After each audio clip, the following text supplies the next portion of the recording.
All right, this is King Bucho. Welcome to BDA Boxing, the Boxing Debate Arena. We're going to be talking about Anthony Joshua. I read on Boxing Scene and other websites that he wants to fight, Fury. I know he keeps saying that, but apparently this time around, I mean, his management company called 258 Management. They have reached out to MTK Global and Frank Warren to talk about the logistics of the fight and what it will take for the fight to actually materialize. Before I continue, I forgot. I gotta give a shout out to everybody in the chat. Jim McDonald's corner, I should say. Thank you for being on the show. Pat Jack, Kid, Top Skull, SSB28, Wayne Hennessy, Iceman, the TBE Cherry Picker, who says Canelo is pound for pound king. I think he's being sarcastic. And Above the Law, guys, welcome to the show. Don't forget to like and subscribe.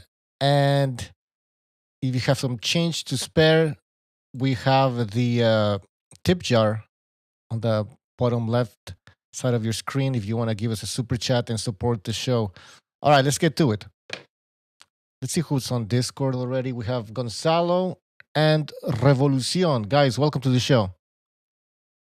What's going on, everybody? First of all, Gonzalo, can you hear me? Gonzalo, can you hear Revolucion? I can't hear him at all, so I'm just gonna have to No, watch what he says. You gotta unmute the guy. I think you have it muted. I fixed it. I fixed it last time, and it went back to the same thing. That's insane. Yeah. So I was fucking around with it last time too. Like I fixed it. The last show he was calling, I was trying to do something because I know I had done it already, and I wasn't hearing him again. And nope. That wasn't the problem. I don't know what it is, but he can talk. I'll just listen on YouTube. No, it's gonna be delayed. Okay. I have an idea, but no, it's not gonna be the same because there's a slight delay. Revolucion, go on StreamYard. Right. I'll send you a link. So Okay, get out of cool. here. Yeah. All right, we're gonna fix this shit. There you go. All right, Gonzalo, welcome to the show. Hey, what's up, Bucho? Yeah, so we're gonna talk about Anthony Joshua. Apparently, they want to make the Fury fight in late May. I guess it depends on whether or not there's gonna be a crowd in the arena. But also, what did the hell did I write here? Yeah, so and Joshua said that if he can't get the Fury fight, he doesn't have a problem fighting Usyk. As a matter of fact, he said, "I will fight whoever the fans want me to fight." So he said he might even post a poll on his website or somewhere on social media, and whoever the fans want Joshua to fight, he will fight. So that's how confident he sounds. So let's see. What do you think? Is this all bullshit, or do you really think that he wants to unify? Yeah, he'll take the fights. He did it against Andy Ruiz. When he lost, he automatically took the rematch. So that tells you the type of character where if he wholeheartedly believes it or not. There's like a saying: you start believing, then you end up believing. You start having a little faith, maybe that you do believe in something, but by the end of, you just end up believing because you just have a little confidence and it just becomes bigger. Yeah, my question I think is pretty stupid. I do think he wants to unify. I don't think he's scared of anybody. Whether he's gonna beat Fury or Usyk is another topic. But I don't think he's afraid of any. And as a matter of fact, I see him more confident now. Now he got that Andy Ruiz fight out of the way. In my opinion, he looks more confident, and that might be to his benefit. Yeah. Yeah, he did improve. He did look more solid than the rematch he took against Andy Ruiz. He still looked a little gun shy, but he was able to mix it up where he was more of that boxer puncher because he's always had the power in both hands, and he's improved as a boxer. He's a pretty good boxer, right? He is, and when he lets his hands go, you don't want to get hit by that shit. Like he whether you think he's slow or whatever, I don't think he's that slow. maybe his legs are slow when he moves around, but when his combinations are pretty, they're tight. He has a good left hook, right uppercut. There's a little bit of explosiveness, and there's power. So that was my concern was that then this new Anthony Joshua, that post Andy Ruiz Joshua, it was gonna be a timid Joshua, a guy that wouldn't let his hands go, that would only try to use his size, his reach, maybe to cruise a 12-round decision. But against Pulev, yeah, I know Pulev wasn't the greatest of opponents, but what I did like about Joshua in that fight is that he did let his hands go. There's a lot of improvements but that he can make, but just focusing on the positives here, he let his hands go, and that's a good sign in my opinion. I want to get to Revolucion. Are you there? Yes, yes. Can y'all hear me? I'm hearing an echo. Ah, fuck. Oh, I gotta go on mute, but then I can hear him now. Is there an echo still? 1 2 1 2. Okay, we're good. Yeah, what I'm thinking is okay. So let's talk a little AJ Fury. All right, so let's see. Let me put my shit on mute. Boom. Yeah, so let's rewind it back to the Ruiz fight, the first Ruiz fight. What were the things that caused Joshua to lose there? So his stamina, knockout recovery, and what did Ruiz have that posed him a big problem in that fight? That's probably my biggest question first I would ask. What were the things Ruiz did? And can Tyson Fury emulate any of those things? So, like combination punching, hand speed, that's probably the biggest thing that everybody talks about, complementary to Ruiz. So is Tyson Fury that type of fighter? I don't know if that would be the style he would use against Joshua. He doesn't necessarily. Yeah, that's a good point. He doesn't necessarily have to use that imitate Ruiz, right? Fury is not under Ruiz. He's not a short guy. He's not quick in terms of combination punches. He won't be able to surprise Joshua like the same as Ruiz, but he has the reach advantage, I believe, or maybe I'm wrong. That's true. Who knows? Yeah, you know what? And that element of surprise was probably a big thing too with Ruiz. Absolutely. A little bit of undertraining there for the first fight, for sure. You know, if he's going against Fury, AJ is going to be coming in a lot more tight. So, he's got heart. That's one thing I do see that both of them have. Right, Revolution. When Andy Ruiz hit the canvas, he got up. Andy Ruiz got pushed, and he got up and he pushed back harder. So he got hard. And Tyson Fury did the same when he got knocked down by Deontay Wilder. Yep. He got pushed, he got knocked down, he got up, he pushed back harder. He hurt Deontay Wilder. That's true. He did it with Cunningham. Did it with Cunningham too. Get up and fight back. And yeah, I don't know when the last time Mark was on here, but Mark said that the gypsy fighting, one of the gypsy fighting mottos is like, if they're hurting you, you're hurting them. You follow what I'm saying? So if you get punched and it hurts, don't get discouraged. Just say, okay, I'll throw a punch and hurt him. So that's the mindset. And some fighters don't like that. Some fighters don't like that. No. Yeah, when you stand up to them. All right, guys, we have a phone call, so let's take it right now. 917, you're on the air, 917. Yo, shout out to Revolucion. What up, Pucho and Gonzalo? What's up, man? What's on your mind? Yo. Hey, how's it going, man? All right, guys, you have to be realistic here, all right? Be realistic. The fight's not going to happen. You know why? First of all, where are you going to fight? Where are they going to fight? London? Or one of them soccer stadiums? You just had the UK government with this whole pandemic fear-mongering, lockdown, supposed a new strain with no ease, with no opening in sight. So how are they going to fight when Eddie Hearn was blowing smoke saying, if we're going to fight, we're going to need a crowd, we need to sell tickets. Obviously, they're not going to fight in America. Where are they going to fight? They got all shut down in the UK. It's just not going to happen, realistically speaking.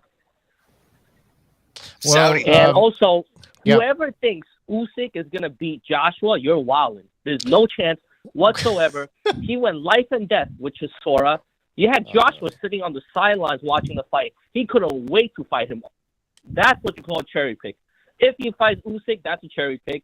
And in my opinion, Tyson Fury will whoop his ass. Tyson Fury will beat Joshua easy. So that's what I got to say. All right, by the way, AJ said that he doesn't mind the fight takes place in the UK. Saudi Arabia, which we talked about on a previous show, and he also mentioned something interesting. He's in Africa, so I don't think he would just mention Africa out of nowhere.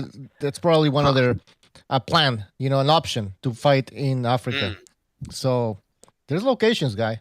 What do you think? That's an interesting one. I would be very impressed if they pull it off. All right. Well, listen. I don't know. Some countries have less restrictions when it comes to the whole COVID fucking pandemic. So I could see this happening outside the UK, outside the United States. There are viable options there, but I think it's a clout chase. I think they're just lying and just trying to hype you up. They know it's not going to happen. If it happens, good. I hope I'm wrong, but realistically, it's just pissing me off because you get all these fans riled up, and they have nothing concrete set in place. So what's the plan in your no opinion? question about it. They both desire to fight each other, but you have anything concrete in the works? No idea. So who would AJ fight if he doesn't fight Fury or Usyk? I mean, come on. At this point in his career, he has no option. I'm not saying he shouldn't fight Fury. Fight Fury. You got to fight Fury. That's the fight I want to see. I don't want to see you fight Usyk. Fight Fury. Well, hang on. If I may interject here, let me get in here. Because you know what? Christmas is just right around the corner. How about we just kind of play out and think about these fantasy fights, man, and get away from the politics for today. We can sit here and talk about, who should fight who and point fingers, this and that. Let's talk about actual matchups, man. How is one guy going to beat the other, Let me unwrap my Christmas presents, man. Let me just enjoy the boxing convo. Not to sound like I'm shitting on what the caller said, but I think Usyk, he's too little to fight AJ. I think he when he fought Chisora, that kind of showed me where he's at, where he's holding in the heavyweight division. I don't think you'll be able to take AJ with that performance. All right, so there's nothing in Usyk's arsenal that could counteract the size difference, is what you're saying. There's nothing he could do because he's got a good skill set. He's got skills, but he's outgunned. In my opinion, I agree with the caller. He's outgunned. This guy's too big, man. All right, so he's gonna get blown out. Yes. Is that what you guys are saying? He's getting blown out. Usyk is. Listen, he's not going to be able to hurt Joshua. You might be able to land a few shots here and there, look fancy with your footwork, but it's not going to have any sting on your punches. All right, so I remember this guy who was 6 foot tall. He Carlos Takam fought AJ, went 10 rounds. I mean, I'm pretty sure before the fight we were all saying that. But he's a heavyweight, though. Yeah, he's 6 foot tall. I mean, he was bigger than Usyk? I don't know. I think they're probably the same size. And Usyk's 6'3", by the way. And he got a common opponent with Chisora there, and Chisora blasted him. I don't know. I think we should look into. Well, you can't take a fighter's worst performance because Anthony Joshua has gotten most guys out of there. He has a lot of knockouts, and one of the guys that he didn't get out of there was Takam and Parker. Well, you can't judge one guy by his worst or his best. I would say maybe like down the middle. So I say he knocks out Usyk, man. Okay. Yep, I agree. All right, caller. Anything else? No, that's all. I'll be listening in. Thanks for having me, though. Thanks for calling. Peace Take out. care. All right, so he was saying that Fury beats AJ beats Usyk. So I guess the heavyweight division is shit right now. You know which one I'm thinking back to right now? The Usyk Gassiev. Usyk's performance there was masterful, man. He was getting on the angles. He couldn't be hit, and he was just dicing them up. He was throwing like uppercuts, like crazy combos on Gassiev. So I'm thinking of a guy who has that output, and can put those kind of punches together. Yep. That's such a big plus that, just brute size and strength. Is Joshua going to beat him down? I kind of see it maybe like Jeff Lacey, Calzaghe, where you're going to see Calzaghe just kind of, like I said, just beat him with work rate. And whereas, he's slapping, he might not be hurting, but if he's connected enough and he got Joshua confused, he could take it away on the fucking points if he dominates him. Who knows? Yeah, the issue here is the size difference. I mean, I believe Taylor was slightly smaller, like in height, smaller than shorter Yeah. than Calzaghe. I mean, they both had to weigh in at the same weight. So yeah, I get All what you're that saying. Yeah, well, go ahead. all that turning and pivoting and punching, that's good, man. But when you do that, you take away from your power because you're not Sitting. positioning yourself in the canvas where you're steady enough to punch with authority. And dude, Joshua, he's a good boxer. He'll line you up. He'll set a trap for you. If you're going one direction, pivoting all the time, he'll fucking catch you with the opposite going the opposite direction with one punch. He'll set a trap, and he's got a good uppercut. And we saw the way he knocked out Pula. If he could line you up with the straight right hand, if he got you hurt. So the size difference makes the size does matter, man. Yeah, I don't think we can dismiss that. Some people, I guess, tend to do that. I mean, I don't know. Okay, let's take a phone call. How about this? Bring Yeah. this to consideration. We're going to bring a third man into it. What about the trainer, Anatoly Lomachenko? You got one of the best trainers. Right. Putting some tactics. Where Joshua, he can box. He's not just a powerhouse.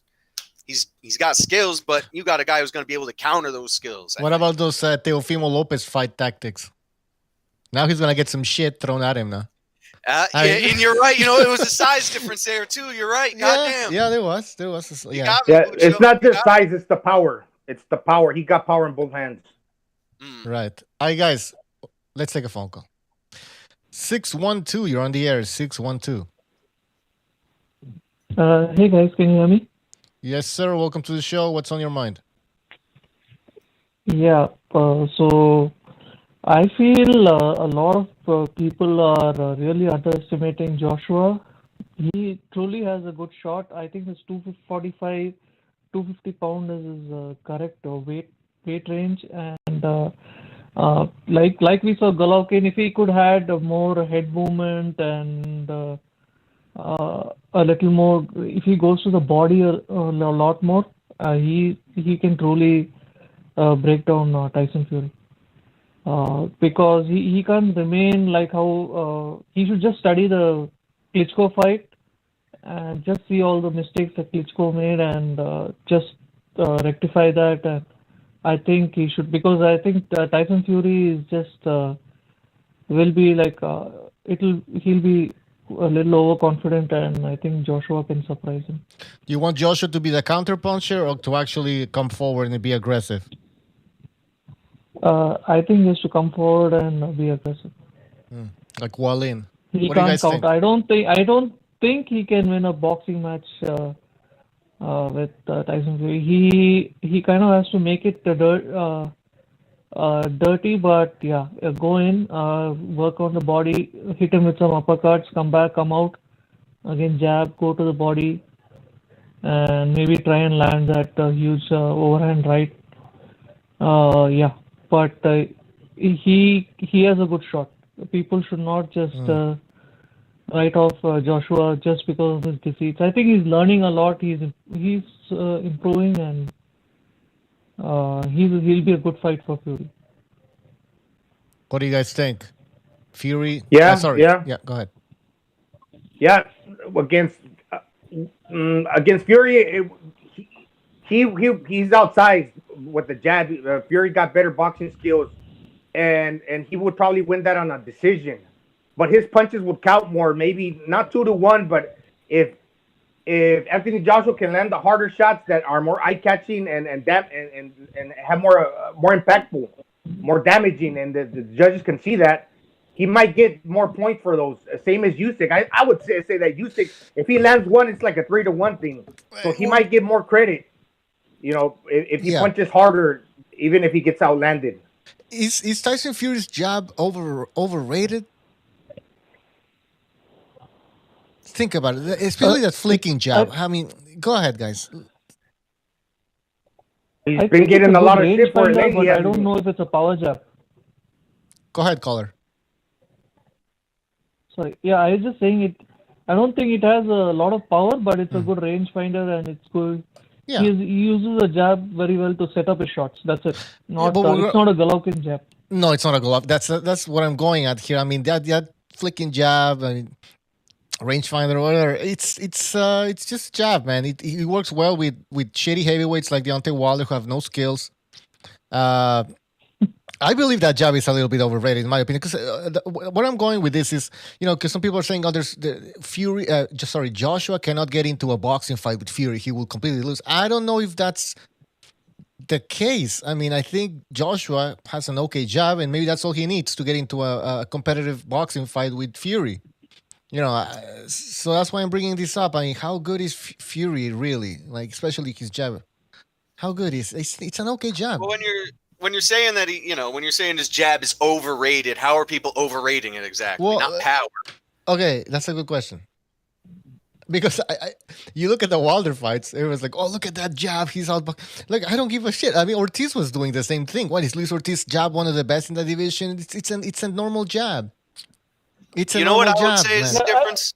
I, What you go ahead, caller. I Let the think callers. it comes. Sorry, it comes from that Fury school of jab. If you see Tyson Fury, Huey Fury. Huey Fury, and Yeah. Savannah Marshall, it's all that flicking, irritating type of jab. It's not the power jab. It's just to see the reaction, analyze the reaction of the opponents, and Right, and then you have to come setting in up with that shots. right hand, though. Then you So have to come. That's gonna be key, though. Fury coming in with those power punches against a guy He, like. keep, Yeah, go ahead.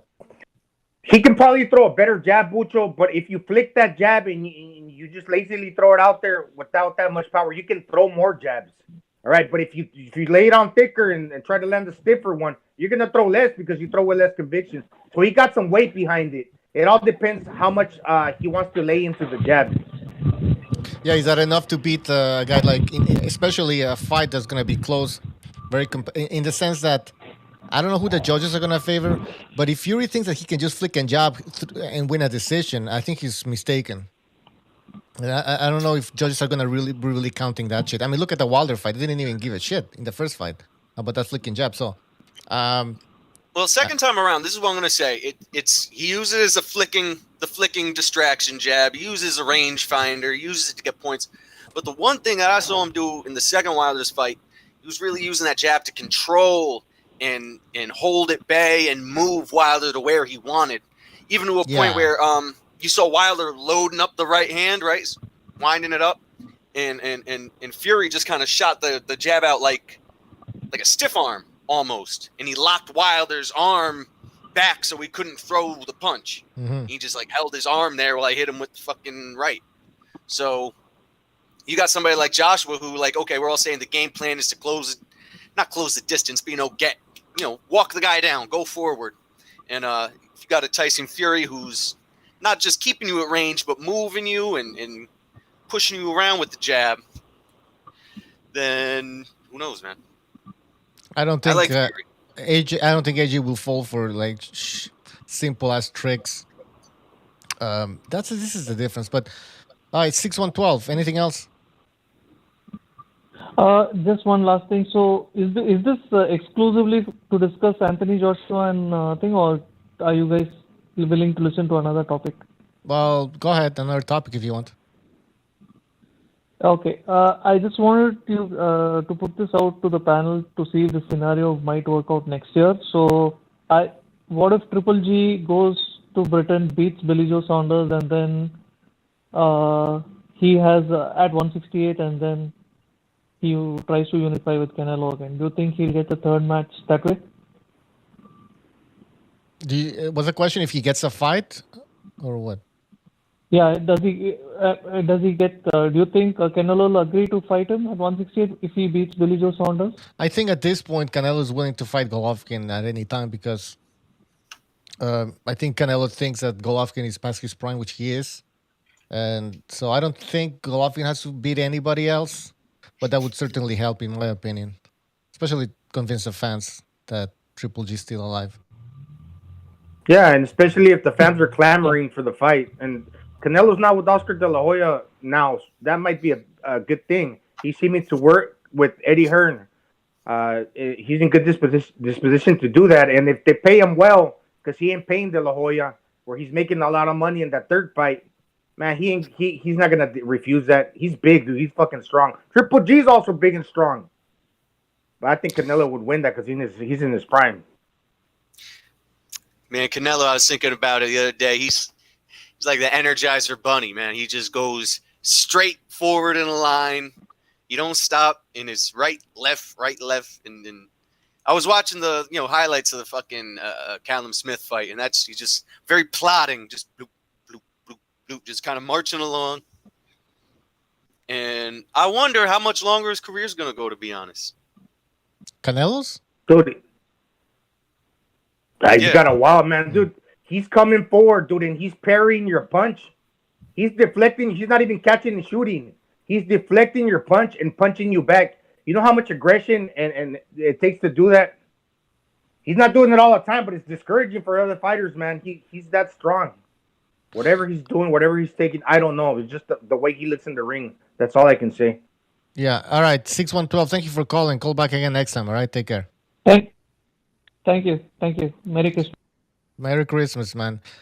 The reason 647. I'm saying, but go ahead. I wanted to explain my point real quick. Why I say Canelo's not going to go, because it looks like he don't walk very well, man. He's he don't have good footwork, and I think it's an indicator to me. Plus this knee surgery that he had a few years back, that there's something there they're hiding. And, I think he told us a long time ago. But you don't need to be running Revolution to walk somebody down, unless the fighter's in and out and then punching you. That you got to get your get back. I mean, they're not going to give credit for fighters getting on the back foot. It's not like when Mayweather, the ball was on his court, that he was a champion and fighters had to chase him down to fucking score points. Yeah. No, man, boxing is revolving. It's not evolving. It's going back. It's revolving to what it once was. It's just fighting, man. You got to come get yours if you want to be Canelo. Exactly. And in boxing, running, if you're fucking like 100 miles per hour trying to chase something, you're not going to have power behind your shots. That's why it's called walking a fighter down. If you can cut off the ring, you don't have to have like really, really fast feet. That's my Unless, thing. like I said, you're chasing down a Dimitri Bivol. Yeah. Listen, I want to go back to that point to remind me, but we're going to take a phone call. 647. You're on the air. 647. Hello. Yes. Welcome to the Hello. show. Yeah. I'm calling from Toronto, Canada. Yeah. Right. One thing I want to say is that people are getting this all wrong. Now, the reason why Fury is the favorite right now is because of his performance against Wilder. And people are not realizing that Wilder doesn't have the tools to handle being pressured backward. They're talking about Fury's jab. They're talking about all these things. You mentioned it. Anybody can outjab Wilder. Now, there are two things that can help Joshua win that fight. A good strategy and avoiding Fury's mind games. Now, there's a video that they put out there to promote Fury, and they showed Fury putting his two hands on the ropes and doing the weaving and dodging punches. When I see things like that, I'm thinking, why are you headhunting? Target his body. Why would you be trying to get Fury on the head? Go for his body. When he comes in close, walk on his body and walk on your uppercut. People are getting this wrong, and that's fine. Pick Fury to win this fight, but when Joshua wins, please give him all the credit. Don't look for another excuse to detract from Joshua. Give Fury all the chances of winning. Yeah, Fury is the best boxer, he's the best thing since Muhammad Ali. But when Joshua beats him with the right strategy, please, no more excuses.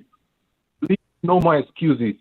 And I get it. One more thing. One of the dangers that Fury poses to Joshua is if Fury is moving towards Joshua, if Fury is pressuring Joshua, if Fury is laying on him with all his body weight and all that.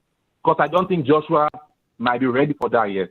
But when it comes to boxing, I honestly don't think Fury has better boxing skills. I don't think so. I don't know what people are seeing, but whatever you're seeing, I respect you for that. But I don't think Fury is, I think it's overrated. That's my opinion. Fury is more dangerous coming forward, pushing forward with his jab. That's where Fury is more dangerous. But whatever happens, the fight has to happen. If you think Fury is going to win, but when Joshua wins that fight, please, no more excuses. If you're giving Fury all the credit because of what he did to Wilder can't fight on the back foot. Wilder doesn't have any head movement. Wilder cannot fight on the inside. I am giving Fury all the credit for doing that against pretty much an ordinary fighter with a big right hand. It is what it is. It is what it is. That's what I can say. Some people, I mean, they bring up this Joshua's performances. Like, for example, when he fought Joseph Parker, that why didn't Joshua really pressure Parker? What was he afraid of? Yeah. The camp, they were really not impressed with that fight. I mean, against And on top, Povetkin, of he was a counterpuncher. Against Povetkin, he was a counterpuncher. Do you really think, Caller, that AJ is going to actually become like he's going to be as aggressive as Wallin? Obviously smarter, but do you think he can be that aggressive? Let me say on nothing that frustrates me. Okay. When Joshua was an all-come forward fighter, he can destroy. What was Fury and all his fanboys saying? They were saying Joshua is too steep. Joshua is a robot. Fury is going to outbox him, outjab him, everything. When Joshua was showing his killer instinct, this is what Fury fans were saying. Now Joshua used boxing to win the belt against Parker. Joshua used boxing to get the win in the rematch against Ruiz. What do they now say? You were criticizing him for not being able to box. Now he's showing boxing skills. He has something to say. Oh, that's not enough. Joshua faced Pulev. Joshua showed boxing skills. Joshua showed killer instinct of taking the fight and knocking him out. What else did they say? Joshua cannot win in these people's eyes. Whether Joshua boxes, whether Joshua goes for the kill, or whether Joshua combines everything, these people are going to have something to say. One more point. If it was Fury that took his fight against Pulev, dropped him in the third round, took his time to gain his breath, and finished Pulev in the ninth round, what would they say? They would say Fury took Pulev on a boxing clinic and ended the show in the ninth round. That is the narrative they will take. They will not say, oh, why didn't Fury finish him in 1 round or 2 rounds? Because Fury has an instinct of always going round. He doesn't finish fighters. But suddenly you set such a high standard for Joshua and refuse to give him credit for the standard you set for him. And you set such a low standard for every other fighter. Put Wilder in the ring against Pulev. Let him do exactly what Joshua did. No one will criticize Wilder. They'll give Wilder credit. Put Fury against Pulev. Let Fury do exactly what Joshua did. Punch for punch, footwork for footwork. What would they say? It would be a different narrative. But let it be Joshua that does this. Everybody, including some guys on your panel, they will have something to say about Joshua. And at the end of the day, you can pick Fury all you want, but both men have to step in the ring, and both men have a chance of winning that fight. You sound very confident. Okay, hold on. Okay, Caller, let me talk, because we're talking about, you mentioned how Joshua is boxing now. He boxed to get the belt back, and he's showing that he could box. What was his best boxing performance? Like a boxing, what we're talking about, like what against Ruiz? Honestly, I would say this fight, the fight against Pulev was his best boxing performance. And why do I say that? That's because he chose the right time to box, and he chose the right time to stop boxing and going for the kill. And don't get me wrong, I'm not wearing rose-colored glasses. I'm aware that Joshua shot his load on the third round. From all those punches, he shot his load, he got tired.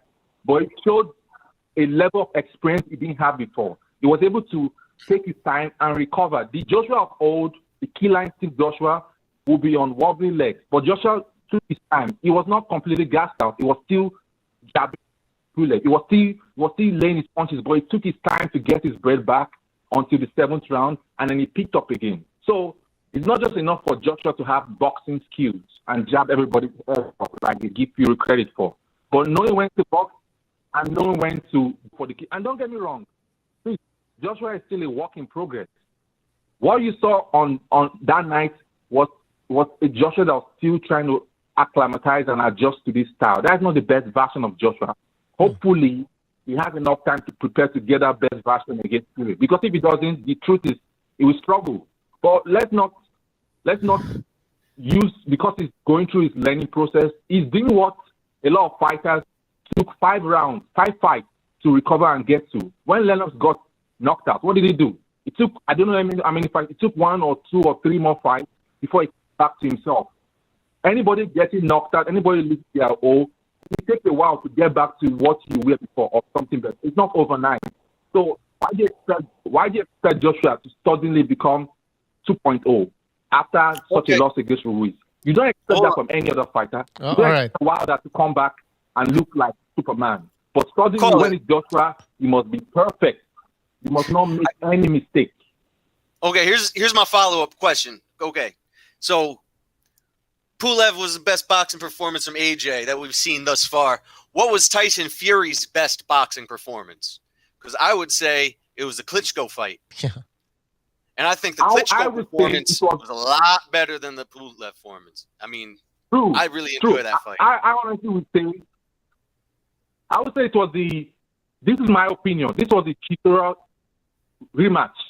Because the Fury that fought Chisora, the punches, the concussive jabs, the accumulation of punches, when Fury was fighting Klitschko, his punches were not having any effect. Did you see Klitschko getting rocked? Was Klitschko hurt? No. The Fury that I know that can box, when he's boxing your head off, it's giving you concussive, accumulative punches that probably end people's career. That is just to toss people on the face and to just blow your feather-fisted punches. That's not this is not amateur boxing. People who when you box people's heads off, you give them headaches. My opinion, the Fury rematch was what it was. That's just how I think. But I understand what you're saying. That's because, we're looking at, he's got a skill level. If Fury can tap into that skill level that he had against Klitschko, I don't see how Joshua can get to him. But he's got to get to that level. You know what I mean? You're right. I can also say this. Now, this is something related to the fight against Pulev. People just sideline what Joshua did, the finish. They're talking about him not being able to finish Pulev in the third round. Is there any heavyweight that you've seen that would use his jab and prime Pulev, jab into the body, and fake a jab, and come in with an uppercut, and then pivot to the left side of that fighter like Lomachenko does, and take on that uppercut? Can Fury do that? Can Fury throw 2, 3, 4 uppercuts in a row? Tell me one heavyweight that can do that. So they are talking about things that Fury does best and using that to give him credit, but they don't refuse to talk about things that Joshua is literally the only heavyweight in current era that can do. I don't know any other heavyweight that can do what Joshua does with that size. I don't know any other heavyweight. The last time Fury tried to throw an uppercut, he punched himself in his face. But that is perfect. Fury can make mistakes, and no one is. Everybody just going to bat an eye on it. But when it's Joshua, it's weird how this whole boxing game works. It's weird. But Fury has his strengths. Sure, there are things he does better than Joshua. Let me give you Fury. Fury is a more natural fighter than Joshua. Joshua needs to train, to prepare, to get the speed. Fury can wake up 300 pounds and execute all that. I'm not taking anything away from him, but there are some things he does better than Joshua. There are some things Joshua does better than him. And just because he was able to do those things against Wilder, that doesn't mean he can do it against Joshua. So when you want to choose who is the favorite, let's remove their performances against their last opponent. Let's look at what they do best and compare them in a kind of simulation way. Let's not use what Fury did against Wilder, because Wilder is not Joshua. Pulev is not Fury. Why are you comparing that, using that to determine what the fight will look? Let's create a simulation, look at what they do best, and using our boxing knowledge, talk about that instead of what everybody is doing now. All right, caller, we have to move on, but thank you for calling. Call back again when AJ wins. Yeah. All right. Great call. Take care. Okay, thank you. Yeah. All right. He seems very confident about AJ's abilities. Listen, Joshua does have a good uppercut, though. He does have a really good uppercut. Fury has a decent uppercut, but on the inside, man, if Fury tries to tie him up, there's a lot of space between them big ass arms to land those fucking uppercuts. Hey, if it's a close fight, I mean, if Fury decides to jab and move, maybe a knockdown or two can be the difference. And I mean, look at the first Wilder fight. Like those 2 knockdowns, these judges were idiots. First of all, they gave a few rounds to Wilder that he shouldn't have gotten. But then on top of that, he gets some knockdowns and it's a draw. And so, what if Fury gets dropped? He can get dropped. Yeah, that's right. Yeah. That's right. Because look, with Wilder, he had to look out for that big right hand. With Joshua, he had to pay attention to the 2 hands because he punches well with both hands. He's got power in them hands, the left and the right. Well, I think it's going to be a lot less of a circus going into the AJ Fury fight because with Wilder and him, there's a lot of shit talk, and just how Wilder is, not just his attitude but his style.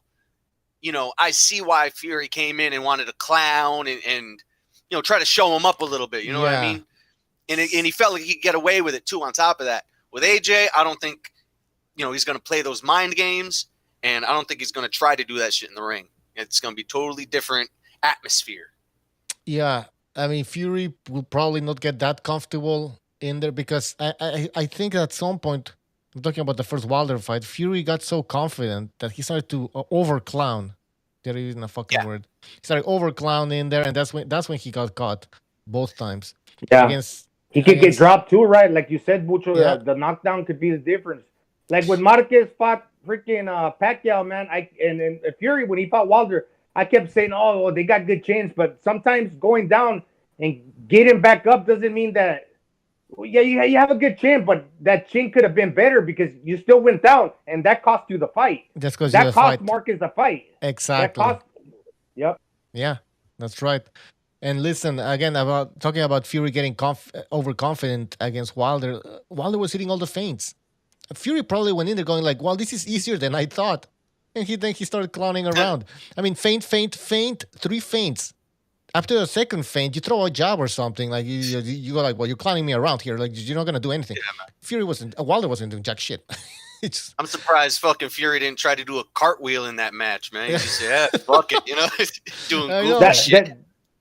That's because he's only feinting that right hand with with Joshua. He can't just feint to one direction. No. If he feints that direction, he's gonna get caught with the other hand. Right, so he's got to be more dimensional in the defense department. He can't be just one-dimensional looking for that one right hand that's coming his way. That won't work. It's going to be a good fight. All right, people, call in. Phone lines are open. Also, there's a StreamYard link. If you want to join us on StreamYard, you'll join Revolucion, who's in there. Yeah. My bad, Bucho. I'm back on the bamboo stick, so my internet's really, really bad. But I got a delay and shit. Sounds good so far. By the way, there might be a Christmas special show tomorrow. But I don't know what time I should make it because it is the 24th. We got a lot of people from the UK, so maybe we'll do it really early. So we can get you guys joining. Well, we'll see. We'll see. By the way, Mr. BDH... It's Christmas here in the Philippines. Oh, you're right. Right now? Now, what are you saying, Bucho?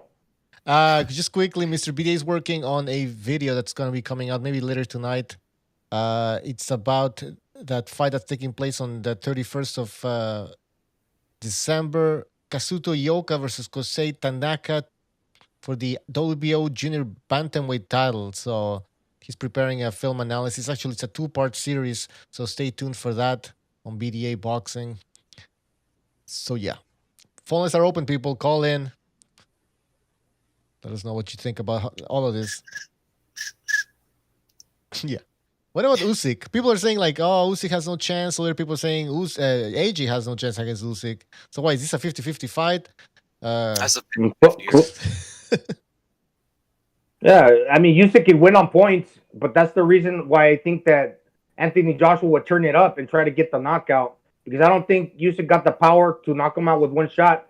So Joshua would be more urgent to close the distance and try to land something to knock him out. So he won't run that risk of making it go 12 and having the chance that he can lose on the scorecards. Especially if he feels that he's getting outboxed, he's going to utilize his size and power to impose himself and try to get that knockout. Do you think that Usyk was in trouble in that Chisora fight? Not really. He probably, man. I saw it, but my internet was bad. I watched it on Facebook Live, and I couldn't really see it like an HD big screen and everything. He could deal with the guy. I mean, Chisora's not a big puncher. He just like smothers you. He puts a lot of pressure. All right. And it was like an 8-4 type of fight. So I mean, I don't know. This is a totally different challenges that he'd be facing. Revolucion, what do you think? Was Usyk in any type of danger against Chisora?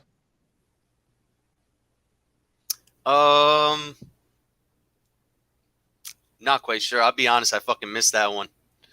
I see. Look, Chisora could apply pressure and smother you, but he have no snap on his punches, man. fucking Joshua got heavy snap on his shots with that right and that left, man. They're like really like thunderbolts, man. Yeah, that's a good point. And hold on, Chris K, thank you for your contribution. He says Usyk can turn Joshua all night and go to the body. So yeah, again about Usyk turning. I mean, kind of like Lomachenko using his leg, his movement. Sorry, his movement. So If yeah, you're that's what people are constantly turning to the left, Joshua's intelligent. Wouldn't you want to time him going that direction and catch him and catch him with the right hand as he's turning to the left? You turn to the right, but you're not gonna do it like the first time around. You're gonna get a read on his movements, and one time you're gonna be like, okay, I know what you're doing. Then you're gonna set it up so when he's turning, you're gonna turn and turn him the opposite way with the punch. I think that type of fighter, that is what Joshua he's skilled at. He's an intelligent fighter. Then he can throw a shot and catch you at a certain angle, like not just an uppercut down the middle. He could turn like at a 90-degree angle and throw that uppercut where it catches you on the side of the beard. He stated that in an interview one time, and I paid attention. That's what he said. He's just not looking for that one punch down the line. No, he's looking for angles to punch you. Yep, that's true. And that uppercut is deadly. If it lands on Usyk, I mean, maybe Usyk can take it. Somebody, I don't remember who it was. Somebody mentioned well, actually, somebody said that Gassiev's punch might be as hard of a punch as of an AJ punch or some other heavyweights. What do you guys think? I mean, Gassiev is a cruiserweight, obviously, so can he punch as hard as a heavyweight as AJ, for example? I was just thinking that because I mean that Gassiev performance was like masterful, man. Like he got hit like twice. So if we're talking power, I think if Usyk could just straight up limit the amount of shots he takes, that's ultimately what it is. Like I think he's got enough of a chin where he could take, cruiserweight or heavyweight power. But if Joshua starts like timing him good and getting several shots off, then that's the size. I mean, the size. If Alex in the chat says no way, Gassiev can crack, but no. I mean, as much as Gassiev can crack, he's not 250 something pounds. Well, I mean, it's like, look, if you could crack a walnut with the nutcracker, you could crack it with a sledgehammer too. So, I mean, if Gassiev was able to land more in that fight, he probably could have knocked out Usyk. He hurt Usyk if he actually connected. So if that power could beat him, what the fuck difference power does a AJ shot make? It's just a lot more powerful. So what? They both knock him out. Well, Revolucion, Usyk got hurt in that Gassiev fight in the 4th round. I believe it was at the end. Don't quote me on that, but I remember he got hurt. He recovered, so his chin is pretty good. It was a brief one if he did get hurt. I'm watching the Chisora highlights again now. I want to see if watch there are any the early rounds. This is where people bring this argument that that he was in trouble against Chisora. Look at the debate. Check my box. I'm pound for pound number 1. I'm beating Muhammad Ali, Sugar Ray Robinson, Harry Grant, and Sam Lang Wakeford. They're all bums compared to me. All right, we have this guy called David. Okay, so David, what were you saying? I'm pound for pound number 1. You're pound for pound number 1. Yes, check my box rate. David Sports. All right, so what break down the Fury versus Joshua fight. I could beat both of them. What's Troll. that? Neutral? No, come troll. on. Check my box rate. Look at my resume. It's impressive. What the fuck? How could that be a serious call at all? Yeah. And what the hell? Hey, I'm looking at the ring ratings. Which one are you? Top 10? Yeah. I'm number 1 pound for pound. No, I'm number 1 all time. Is this a riddle? No. I'm number 1 pound for pound and have 3 belts behind my back. And I have red gloves. Who am I? Did you see my resume? Have you seen my resume? Well, what's your name there? Yeah. All right, let's look at your resume. What's your name on BoxRec? David Sparks.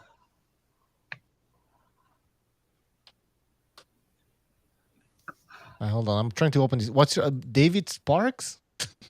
Yes. Okay, let's see.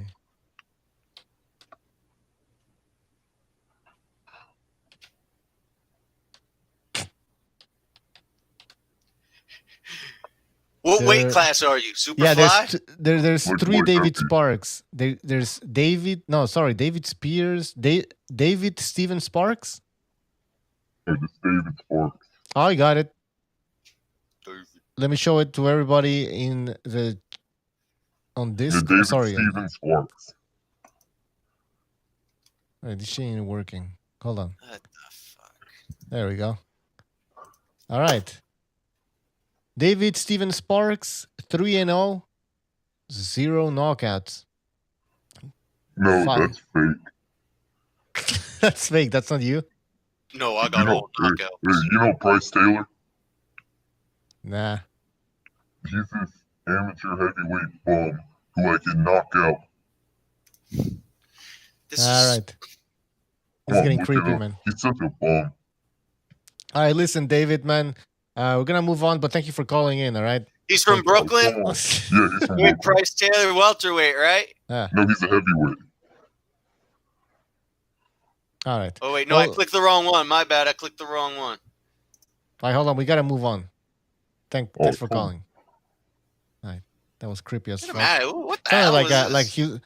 like a kidnap call. You know, like bring the money. That's probably like, those are just probably two of his buddies or something, and he's trying to pop his friends, like mentioning his name on the air. Like, go to our first box rec. And they're like, yeah, oh, we're shit. all excited now.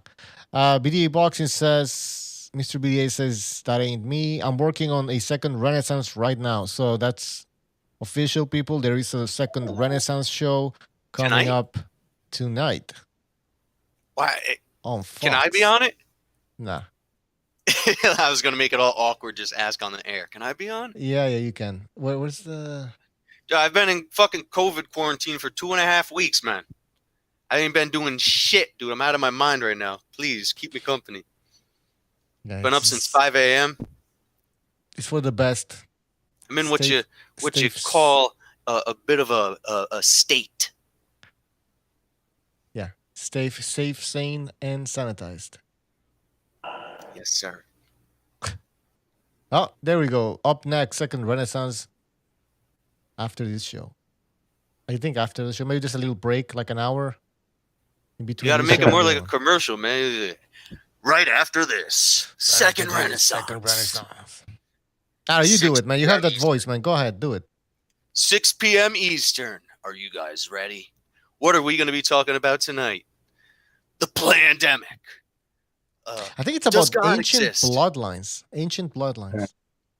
Can we talk? They're getting worse. Man, I want to talk about all the times I've taken hallucinogenic drugs and wild it out, and what the fuck I saw and what I heard. Imagine we do a special show. We all take fucking LSD or something. That's level 2.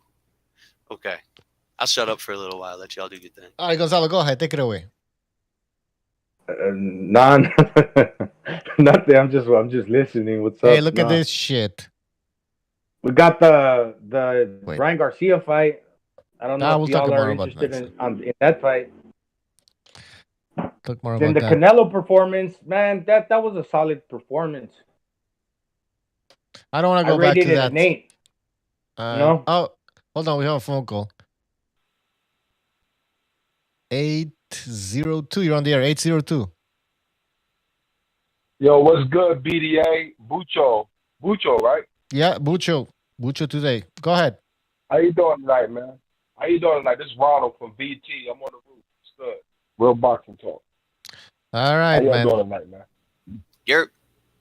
Yeah, I was just looking at the comments, man. That's crazy. Like, dude, Fight Films was talking real good. Like, I'm just over here. I just come to get the UK perspective. It's holiday weekend.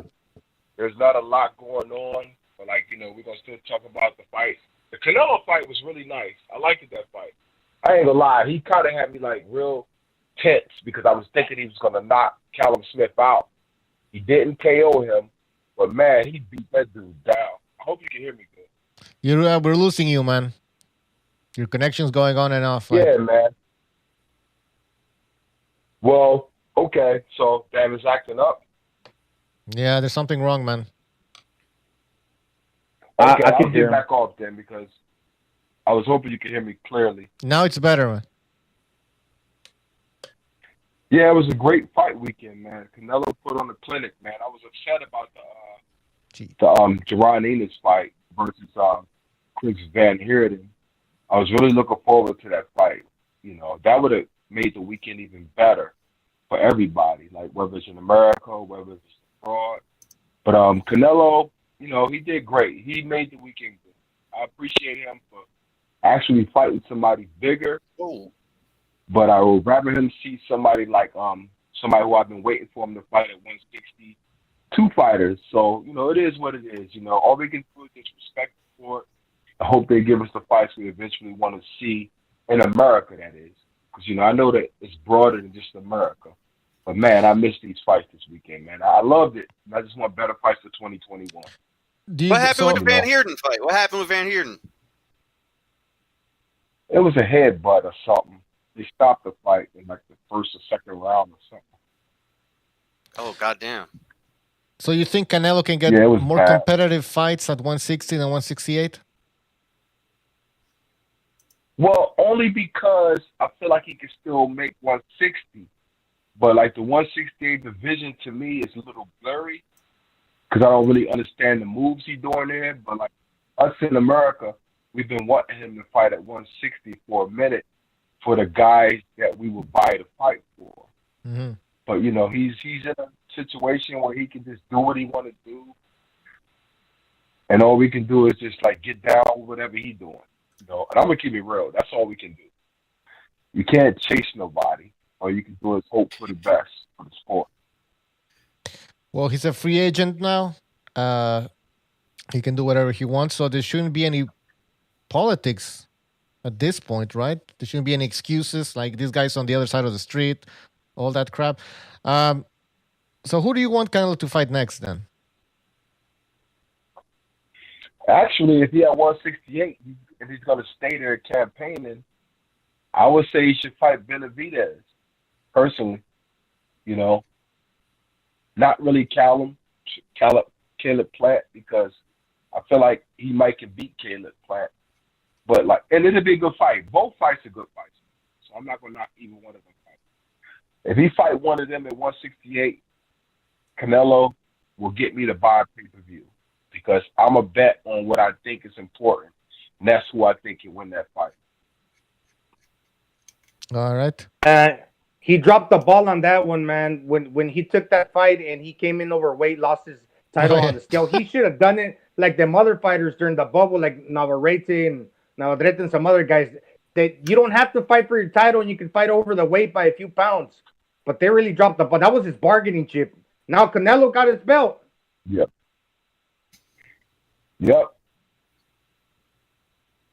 All right. Hey, I don't disagree. What about Joshua and Fury? Your thoughts on that fight? Oh, I love that fight because it's kind of like we'll be getting like instead of us seeing AJ versus Wilder, we'll be seeing AJ versus Fury sooner. So to me, that's a fight that's like a 50-50 fight because I like how solid AJ is and how he evolves. He does evolve. He gets better and better. So he would be prepared for somebody like Tyson Fury because we know Tyson Fury has unlimited boxing skills. But I think that AJ and him will be the fight that everybody will buy from America to the UK. Like I feel like we'll buy that fight because it's like a super fight, and that people will want it. You know, everybody will want that fight. So who do you pick? Who do you pick on that in that fight? Who's the favorite in your opinion? Well, I do have AJ only because I feel like AJ can have an inside game that will basically not get him knocked out or not get him like in a situation where he can't continue to fight. So I feel like AJ can kind of withstand whatever Tyson Fury tries to build him. So I feel like he'll withstand it. It'll go 12 rounds. I really think it'll go 12 rounds. All right. All right. Anything else? No, I just wanted to call in BDA because Hey, I you do have a watch your boxing channel. channel. You said So you that's have a boxing channel, right? cool. Huh? You. I thought you said that you had a boxing channel. Oh, He's being coy about it. well, no, I have just a commentary channel. It's more like I just kind of when I feel like there's a big fight coming up, I'll talk about it. Well, only talk to the people that I know. So I'm not big. No, I'm just a regular channel. Oh, okay. Well, if you're not promote your channel, go ahead, man. People can check you out. Uh, come check out Ronald Finkley at YouTube. I usually just call fights when I feel like it's a good fight coming up, and I'll break down the fight weekend, like who's fighting on ESPN, Fox Sports TV, or DAZN. Like I'll just like call it all the way down the middle who I think will have the best fight weekend. That's what I do. Oh, I Respect the think boxing head. I'm subscribed to your channel actually. Word up. Yeah. Wait, you said your Oh, name. that means You a said your lot. name was. Go ahead. You said your name was Ronald. Yeah, it's Ronald Finkley on YouTube. It's Ronald my real Finkley. name on YouTube. Ronald, can we call you Winky? Winky, right? Oh, okay. Winky Somebody Ronald. did sound look like Oh, it Winky. actually rhymes too. Winky Ronald Finkley. Yeah, I think you've been on the show before, and I remember you. Yeah. You Yeah, were on yeah. on the StreamYard. Man, if you wanna jump on StreamYard later, man, you can just join us there. I'm sure the sound's gonna be Is that better. I bet. All right, man. that's pretty? I bet. That was pretty disrespectful, Bucho. I mean, Revolution. No, come on, All man. right, yo. All right, This peace, is a brother. nickname. Put All him right, on. take care, man. All right, Wink. I apologize for this guy you here too. that called you Winky. All right. I think Winky apologize Wright was for a him. great boxer. Actually, I hated Winky Wright, man. He was boring. He was. I mean, he was okay. Didn't really enjoy his fight, especially when he beat Mosley. I was kind of a Mosley fan, but Mosley sucked at 154. But anyways, I'm going off on a tangent here. Anywho. Yeah. All right, we have. If that would have been me, Revolution, my grandma were around, she would have slapped me up the side of the head. That's You know, that old Called generation someone people. Winky? What's the matter with you? Talking to people like that, strangers, especially people you don't know. Exactly, especially one of our callers. Hey, man. Winky right, dude. Hey, just right. joshing him. You ain't getting, Just you ain't Anthony getting Josh. shit for Christmas, man. You ain't getting shit for Christmas. People call in. Hey, I got told every year already. Fuck them. Which fight do you guys want? Should we? No, we'll do this tomorrow. Oh, by the way, people, we're having the BDA year-end awards, so we're gonna be posting a lot of polls on the community section of the YouTube channel. So check out the community section. We're gonna be having polls such as like, who do you think was the fighter of the year? Who was the caller of the year? Who was the best like panelist of the year? Things like that. And then we're gonna have a special show and reveal all the winners. By the way, guys, did you guys apparently Ring Magazine, they fucking chose Fury and Teofimo Lopez as fighters of the year. I think it's the first time they how would you call this? Like you have co-winners or something like that. Now, I think there's been come that in the past. Oh, I think there's already okay. been that. All right. Let's see Well, that. I don't like that shit. There has to be one. There can only be one, like the Highlander. Well, this is bullshit, and I am pissed off. What do you guys think? Who should have won the fight of the year, in your opinion? Man, those two guys, yeah, they're the ones. I mean, Fury, his performance, his comeback, Teofimo. I say Teofimo Lopez, but I can't discount what Fury did. It's close. That's the way they called it for a reason. I think you gotta go with Teofimo Lopez because Lomachenko was considered the best pound-for-pound boxer. Wilder wasn't. Yeah, he you he unseated the number one guy pound for pound. That's true. Yeah. I mean, Wilder wasn't. From as much drama as that fight generated and emotions from some fans, still it was Wilder. I mean, Wilder wasn't considered the best pound-for-pound boxer or top 5 pound-for-pound boxer. So I gotta go with Teofimo. Oops, I think I sent the wrong link here. Yeah, Teofimo did a good job. I mean, Teofimo. Yeah.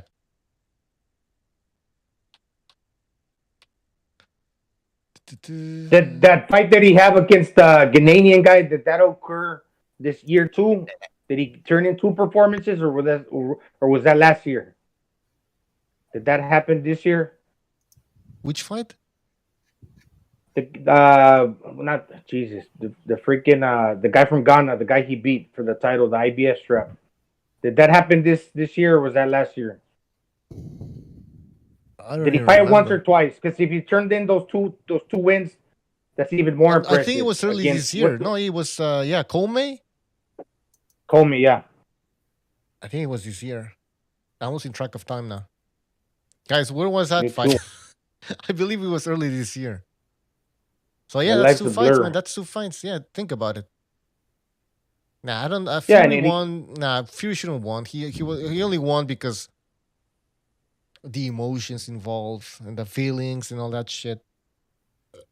yeah, and the youngest guy to something to do with his age that he broke a record, I think, or he set a record. I don't know.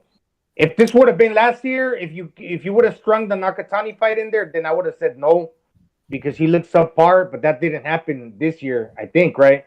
So it was just the Comey and the if I didn't get it wrong, if it was the Comey and the fight against Lomachenko, then yeah, that's impressive because you got the knockout against Comey. But Nakatani, yeah, if that would have happened this year, now then you could have a reason to say, well, he didn't look that impressive. But that didn't happen in 20. Yep. Good point. Good point. Did they announce any of the other ones, or just the fighter of the year? Baranchik versus Cepeda was the fight of the year. Okay. Knockout of the year was Povetkin. I don't know. It's probably going to be Tank Davis. I'm thinking because yeah, Tank Davis. They're gonna put over Tank Davis. Yeah. Yeah, there was more. Yeah, that fight was a bigger fight. Has there ever been a case where like one fight got all the awards? Like imagine, okay, so Teofimo. Imagine if Teofimo knocked Lomachenko out, and that was knockout of the year, and it was upset of the year, and it was match of the year. Like, does it one ever take the cake all around? I don't think so. I think they just try to spread the wealth. You can't double dip the wealth. By the way, Dominican Spanish Kang Warrior in the chat says the amount of content Fury provided for BDA, he deserves the Fighter of the Year. That's true, though. We got a lot of good content out of that. Well, that was mostly for the most part, it was the LDBC. So I don't know if Fury. I got gray hairs over that. Nah, I'm just kidding. No, fuck that. Going back to blame Fury, it on the show. I think Fury. He's overrated a little bit. I don't Fury? know. Yeah, I mean, he's a good boxer, but like now people are saying he's gonna run over AJ. I don't know, guys. I don't know about that. It's gonna be a closer fight. It's true. When you take the whole Tyson Fury comeback into consideration, take the Wilder fights out. Yeah. What has he really done? And Wilder has his flaws already. And you know what? Fury, that Wilder, the first fight, it's a loss in my opinion. I mean, he won that fight, I think, but he should be embarrassed. Yeah. He's a professional boxer, goes there, clowns around, gets dropped. I mean, you know you're fighting in the US and the judges are not going to be on your side. And yet you pull that shit off? If I was his trainer, I would be slapping him and going, what the fuck did you just do here? What the fuck? How did you get dropped twice like that? Like clowning around. It's embarrassing. He could have won that fight easily. But I know Precise. I read his comment in the chat. He says like that Fury fought like that on purpose to get a second fight. Hey, maybe. Because that was ridiculous, man. That was ridiculous. But hey, they didn't get the third fight. That would have been an easy money grab for Fury again, but he decided not to get that third fight. And by the way, I just want to mention this. AJ said that he always wanted the Wilder fight, but Wilder, and this is true, Wilder admitted now that he turned down a lucrative offer from AJ. Wilder, I remember, said something along the lines as saying that I turned down the money that was offered to me by AJ's camp in order to fight you, Tyson Fury.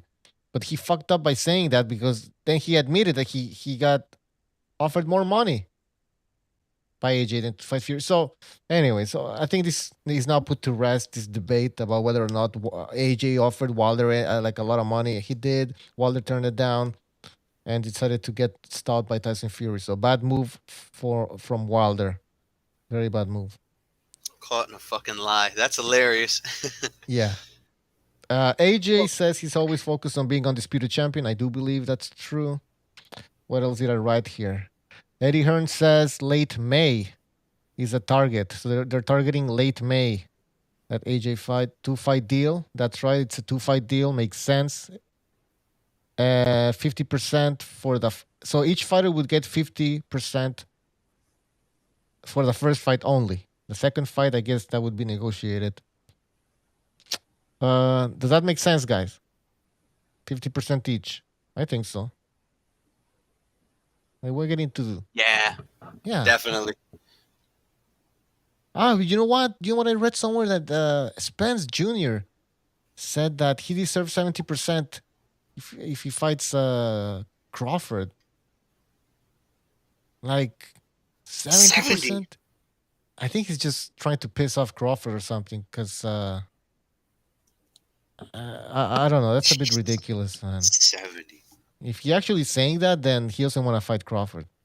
He's not a fucking star, dude. He's not a star, and he just fucking he just had that. He's fucking just trying accident, to piss man. him off. He's just trying to piss off Crawford by saying. Yeah, true. Listen, this is how I this is what I think of you. 30% in your fucking face. Pittance. Yeah. But yeah, back to the fucking 50-50 though. Yeah.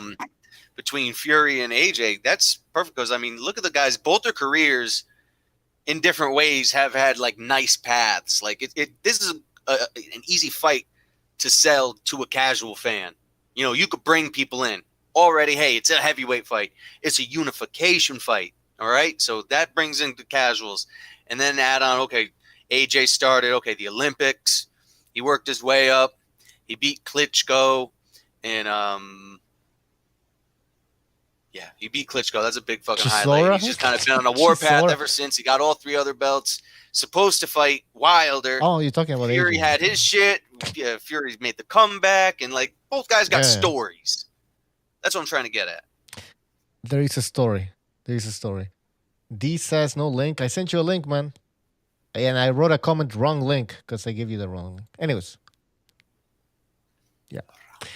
Both fighters have stories. They can sell this fight. I mean, can they sell this fight? Of course they can sell this fight. In the UK, you don't have to do shit. That fight's already sold. In the US, yeah, you can sell it. I mean, Fury's with ESPN. They can certainly promote that fight over there. Unification fight. For sure, man. You can sell that fight anywhere. I'm not concerned about it. And like you said, you have the stories. Oh, but you know what I'm going to hate? Them talking again about Tyson Fury's mental issues and how he overcame that. God, that's going to be boring. Yeah. But yeah. Let it go. Let it go. D, are you there? Hey, I'm here. Okay, hold on. Let me boost your volume. Yeah, go ahead. Oh, is it working? Yeah, My you're volume fine. You're fine. Go ahead. Take it away. Oh no, when y'all was talking about the Fury, the Teofimo, the fighter of the year. Oh yeah. I think that they both deserve it. I mean, Wilder, the opponents, Wilder and Chenko. Once Teofimo wins that battle, right? I just think that there's other factors. And I think that a lot of fans, like when they say who deserves it more between those two, kind of basing their own criteria on why they feel like they should get it. But like Ring Magazine they're the ones that like these guys, right? Maybe they're taking into account that this is Fury's second time taking down a reigning champion. Like this is Fury's second time taking down a reigning champion in his house, you know. Maybe they're taking into account that he established lineal because he was 1-2 with Wilder at the time. So maybe they're taking into account these other factors and looking less at the opponents. I mean, it's That's more true. about That's true. fighters than it's about the opponents. That's a good point. That's a good point. Very good points. But I don't think it's enough for him to be on equal par with Teofimo Lopez. I think Teofimo Lopez, you know, if we want to talk about context, 21 years old, I believe, beats a guy who was considered the best pound for pound boxer. I think that's more of an achievement. That's just my thing. Like, listen, I do give Fury credit, obviously, but I just think Teofimo did more. Yeah. All right. By the way, we have Jimmy on the line. Jimmy, what's up? What's going on, guys? What's up, Jimmy? Hey, Jimmy. Jimmy. Yeah. Yimmy. Jimmy. Yo. Ah, man, we can. Are you What's that? driving or Yeah. something? Yeah, he's driving. Yeah, why? It sounds Can a you bit not hear low. me? All right, I'll call you back in 1 minute. All right. I'm pulling up. Yeah. All right. You know what, BDA? The way Bucho. I look at it, Bucho. I'm ecstatic. Why the fuck can't they tell you apart? Go ahead. Bad Bucho. Either way I look at it, I'm ecstatic because those are my two guys, Teofimo and Tyson Fury. I can't talk enough about them. So the fact that both of them are of the year, shit, I'm happy with it. It matter to me. You know Yeah, what? I think D's a little bit annoyed that Fury got it though, because I think you kind of wanted Lopez to take number one because you got that good No. pick, man. You had the pick of the year when you were the only one saying he was going to win it. So for him to be fighter of the year too, that's like a cherry on top. So No, I love it. I love it both ways though, fam, because although I came over here, it's like it was a constant argument over here with Lomachenko and Teofimo, so that's why I was more prevalent here. But if you come to my channel, I was just as big on Tyson Fury, talking all kind of shit about Fury. You know what I mean? I'm picking Fury to beat Joshua, so I have no reservations, fam, that they share it. Like, to me, it's a perfect scenario. Like, two of my guys, fight of the year, both of them. That shit perfect to me. Yo, that's crazy, Bucho. Freaking Teofimo Lopez was prospect of the year in 2017 and 2018. Also prospect of the year. Now he's fighter of the year. Setting a lot of records or accolades. In other words, Because when he beat Josh Taylor or Jose Ramirez, people go like, "Holy hell! I didn't think Teofimo had that in him." But too late. He gonna have it in him, and it's the takeover, baby. It's the takeover. I hope the takeover continues. I hope there's not like a year where nothing really happens. I want to see him fight the best next year as well. I mean, he can sure have a tune-up here and there, obviously, but I want a big fight next year for sure, man. I think George Camboso Jr. serves as a mandatory and a tune-up because he ain't gonna be. Man, Lee Selby buzzed George Camboso Jr. Let's be honest, he buzzed him in the fight. This is Lee Selby. He's not a knockout puncher. So as soon as Teofimo put pause on George, I know George is a fighter and he got heart, but listen here, man, I'll put that dude away. well, he's a longtime sparring partner of Pacquiao. So Pacquiao came back to camp. I know it was with bigger gloves and headgear. He must be able to take a punch pretty good. Yeah, but like I said, Gonzalo, he got buzzed by Lee Selby. Now, who you think got more power? Anybody can get buzzed. Yeah, I agree with that. Teofimo Lopez. Yeah. That dude's getting beat up. All right, hey, listen, D, we were talking earlier about obviously Fury and Joshua and Usyk. I want to ask you this question: do you think that Usyk was in trouble versus Chisora at any point? That's a perfect topic. I just spent 5 hours talking about this, but touche. So, I don't think that Usyk was in big trouble with Chisora. I think that Usyk had to work and figure some things out in that fight because Chisora was often offering difficulties. I don't think he was in trouble. Now, I will say this. After that fight, immediately after, because I was doing the commentary, I said Usyk is not taking that AJ fight.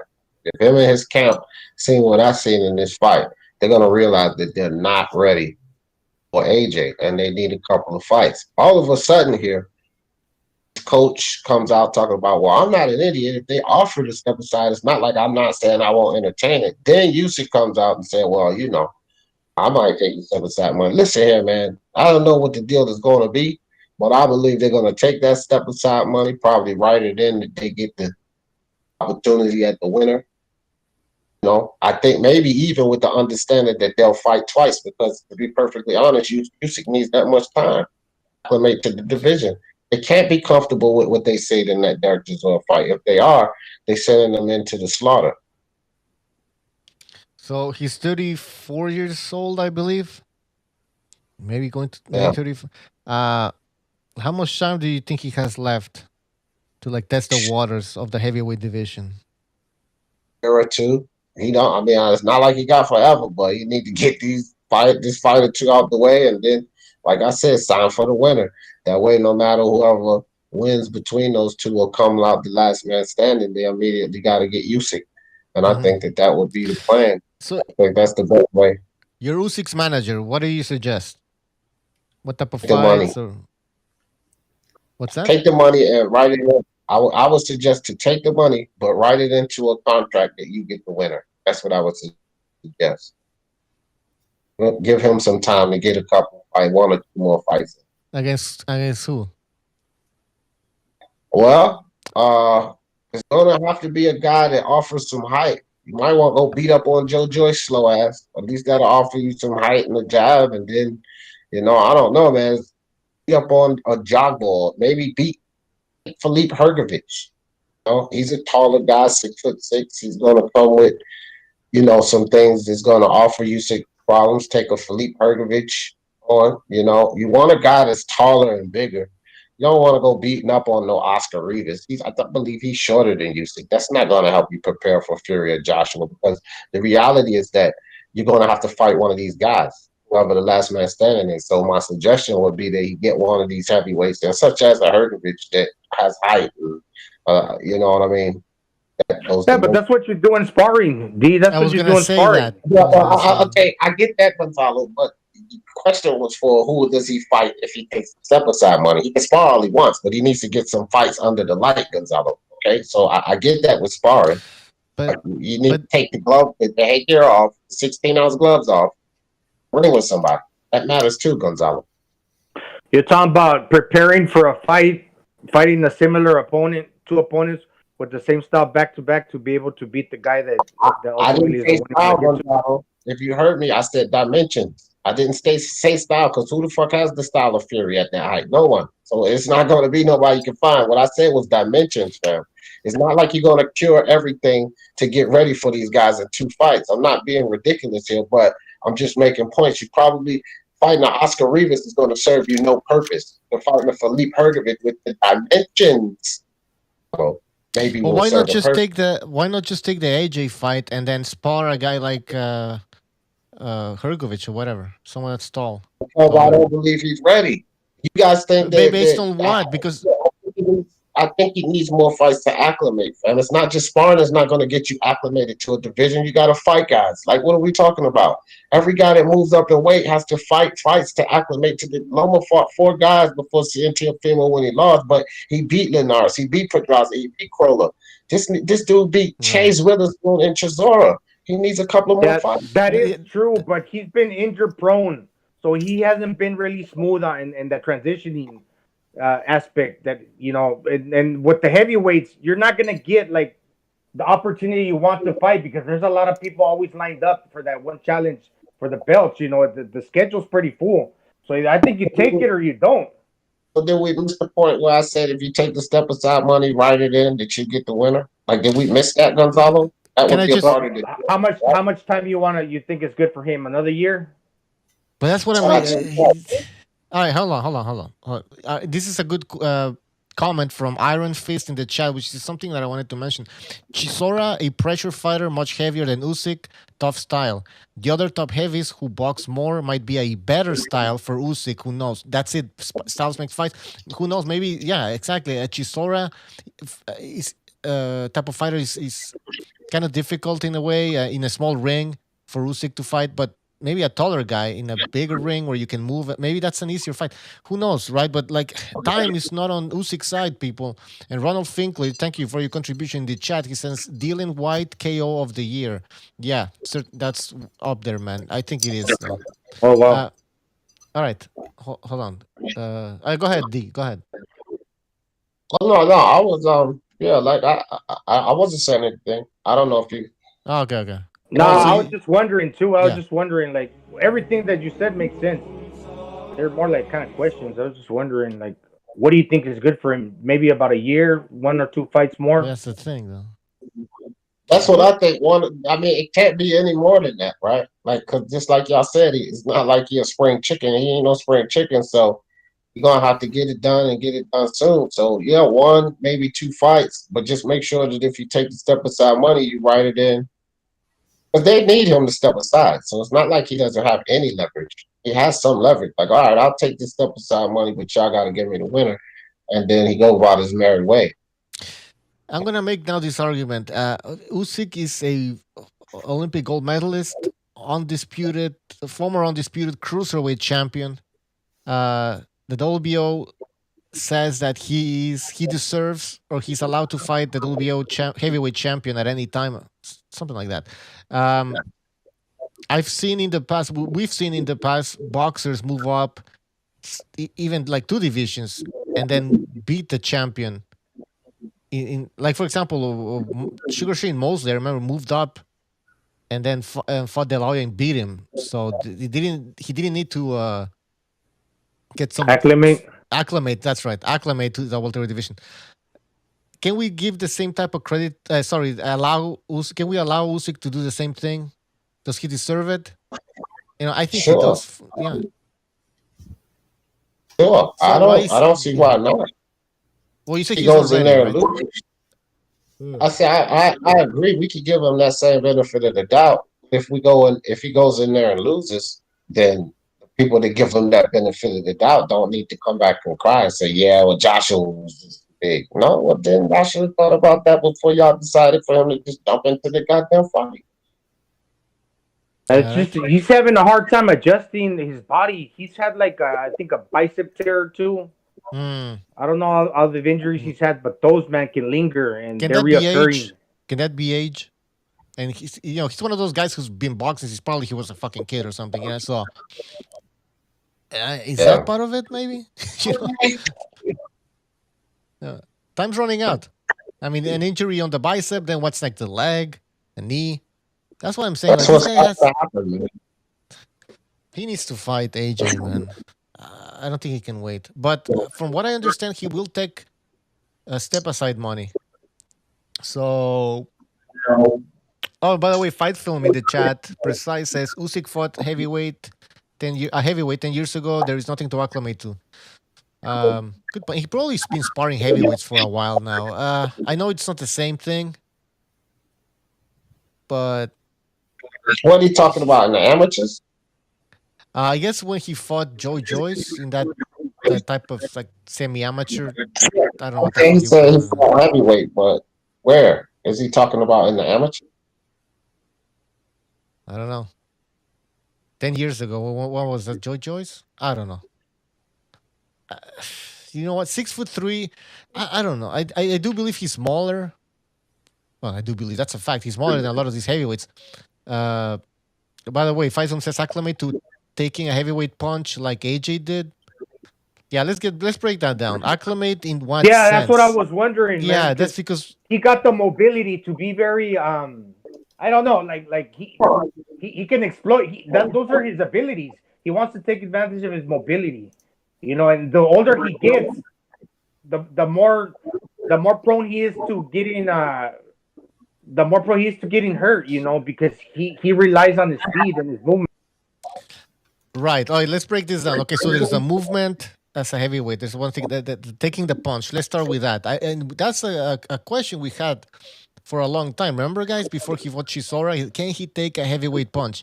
Do you guys think that Usyk took a good Chisora punch in that fight? No, No. he didn't. Okay.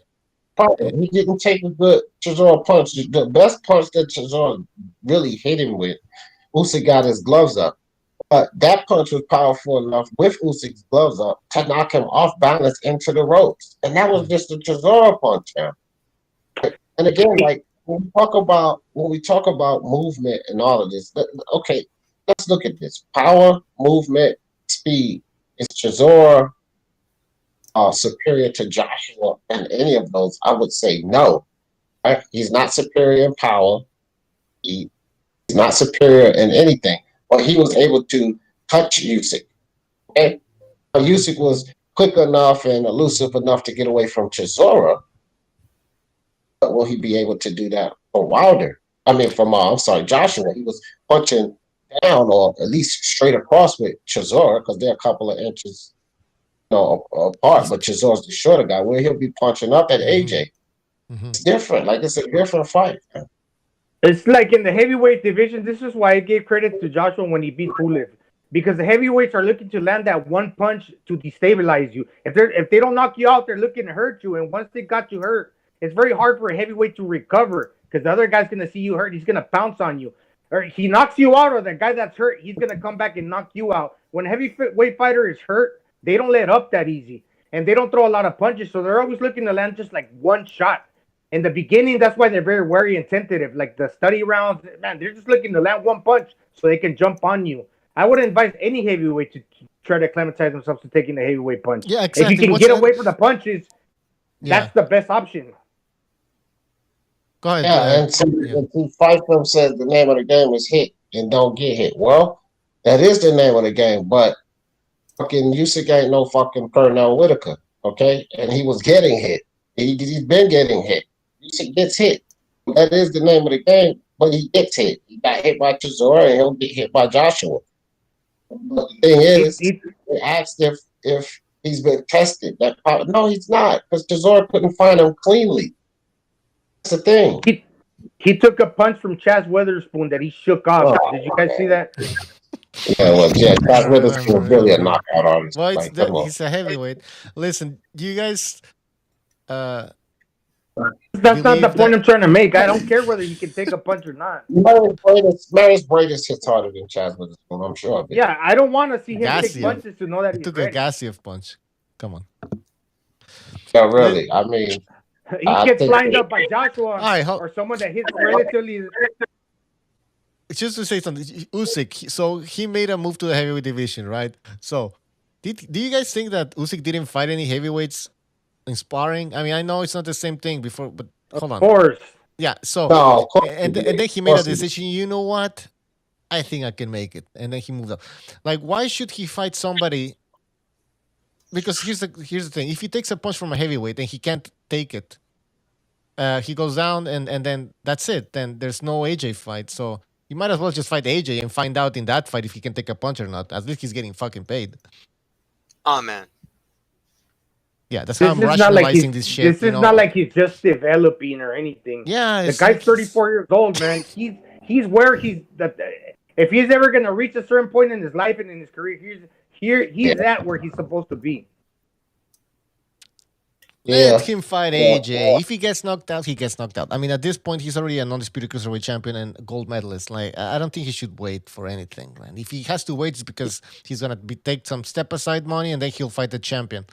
The winner. Yeah, more than anything, you have to make your bodies healed and that you prepare for the fight. You know, that you have a good fight camp leading up. Yeah, that's the thing. I'll tell y'all guys like this. Like I said, after that fight, during the commentary, we all talked about the fight. And I said, Usyk not gonna take that AJ fight. This camp know he needs a little more time. They take that step aside money. I'm gonna feel validated. I don't really, I'm just going to feel validated with saying that because I think he needs more time. Another fight or two. He didn't get what he needed to know out of Chisora. Not in my opinion. Didn't get that. He needs to get that. Like I said, Felipe Hrgović will be I think he'll beat Felipe Hrgović. Good chance he'll beat Felipe Hrgović. Let me say that. Felipe does offer some things that can hurt him, especially that overhand right. Like that straight right that Felipe throws.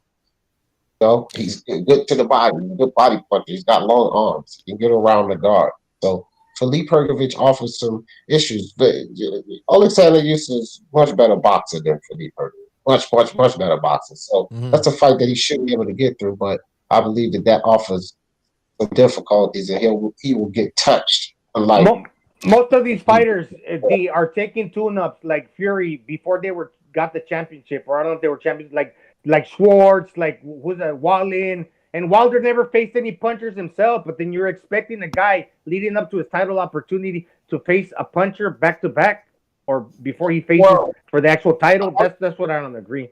I'm not expecting them to do anything, Gonzalo. Okay, whatever Usyk and his camp decides to do, that's what they decide to do. If you feel like you should do whatever you're saying, just take the AJ fight. He and his camp decide to take the step aside money. What are you gonna say then? It's not. It's not me. It's just you got to look at what's going on. They're talking about taking step aside money, so you can have your feelings. But if they take the step aside money, well, you gonna go argue with them? You shouldn't have did that, you fucking idiot. You should have given in and fight AJ because I'm just trying to talk about what's going on. And if he takes that step aside money, you think he's just gonna sit around and be inactive before getting into a fight with one of those guys? No, he's gonna fight someone. Now, who should he fight? Should he go fight a little Oscar Rivas that's going to do nothing for him? Or should he fight a guy like 6'2" Pergovich, which is a guy that is not at the top of the division, but could offer some issues? Who should he fight, Gonzalo? Oh, wait, hold on. Well, go ahead, Gonzalo. I don't. That's a dangerous fuck around. Philly Verbievich beats him. You know, he's looking for a title opportunity himself. He's a prospect. You know, this highly touted. I'm not saying that Usyk can't beat him, but that's just really, really high risk. And what if you lose? You get thrown under the bus because I mean, certainly he can lose. And what if he takes maybe an easier fight, but it's more like I can win it, but then I get my practice in between, my preparation, and then I can fight for the title, and then I can cash in. Ultimately, this is a business too, right? You want to make the money. Yeah, I don't see a lot of fighters doing that where they're taking too tough prior to their title opportunity. They're facing somebody dangerous where they're gonna get just, they're gonna lose that shot. How about Joe Joyce? No, do it in sparring, man. That's what I'm saying. Doing it, yeah, do it in sparring. Listen, that's just my opinion, man. Here's the deal. So didn't you predict that correct me if I'm wrong. I remember you saying that Usyk will get knocked the fuck out by AJ, right? Yeah, I believe AJ will stop him. Yes, I did say that. Okay. So what can Usyk do to prevent that? Like, why should so if he's gonna get knocked the fuck out, then no matter what he does, he's gonna get knocked the fuck out because you said AJ is just too big. So what's the point of Usyk having these other fights? Just put him in there against AJ. Anyways, he's gonna get fucked up. He's just too big.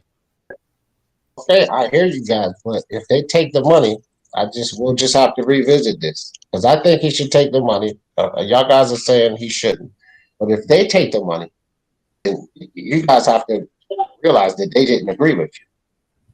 That's all I'm telling you. Yeah, well, if it comes to the money talk, yeah, I guess. But we were talking not more about what can Usyk do to prepare himself to test the waters in the heavy division. But according to you, there's nothing he can really do, though, right? He's just too small. He's too small. Guy. That's the best he can do is fight a taller guy, and but for what? I mean, a taller guy that offers some power. That's the best he can do to prepare, in my opinion.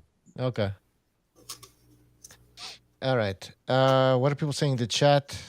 Fury superpower, footwork, head movement. Okay, I don't know what he's saying. T-Tone Toledo in the chat says top 5 is a tough fight for Usyk. So I guess he's saying any top 5 heavyweight is going to be a tough fight for Usyk. Yeah, I agree. Kevin from Chicago says, why is Z Jefferson a panelist? I should be a panelist. All right.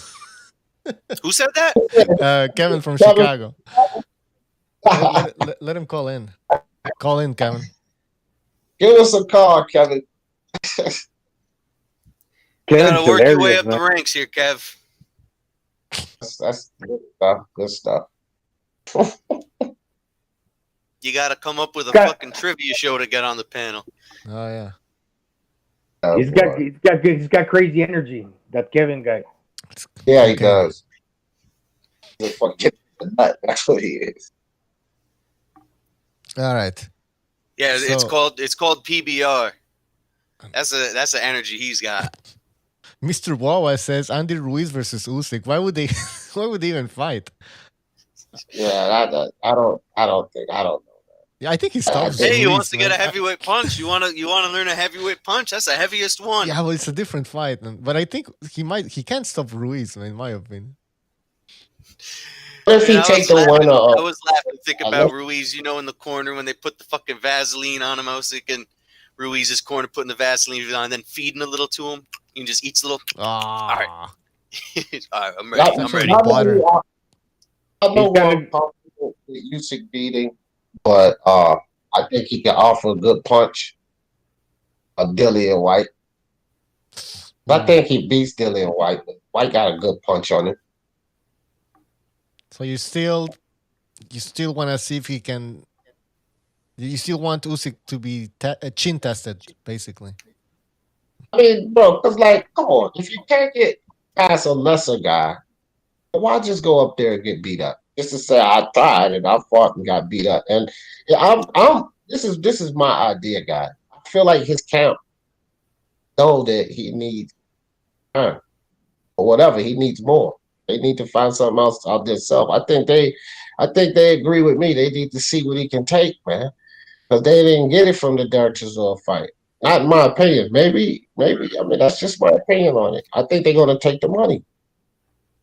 It's a shame, though, because there were setbacks, There were setbacks. I think his first heavyweight fight got delayed.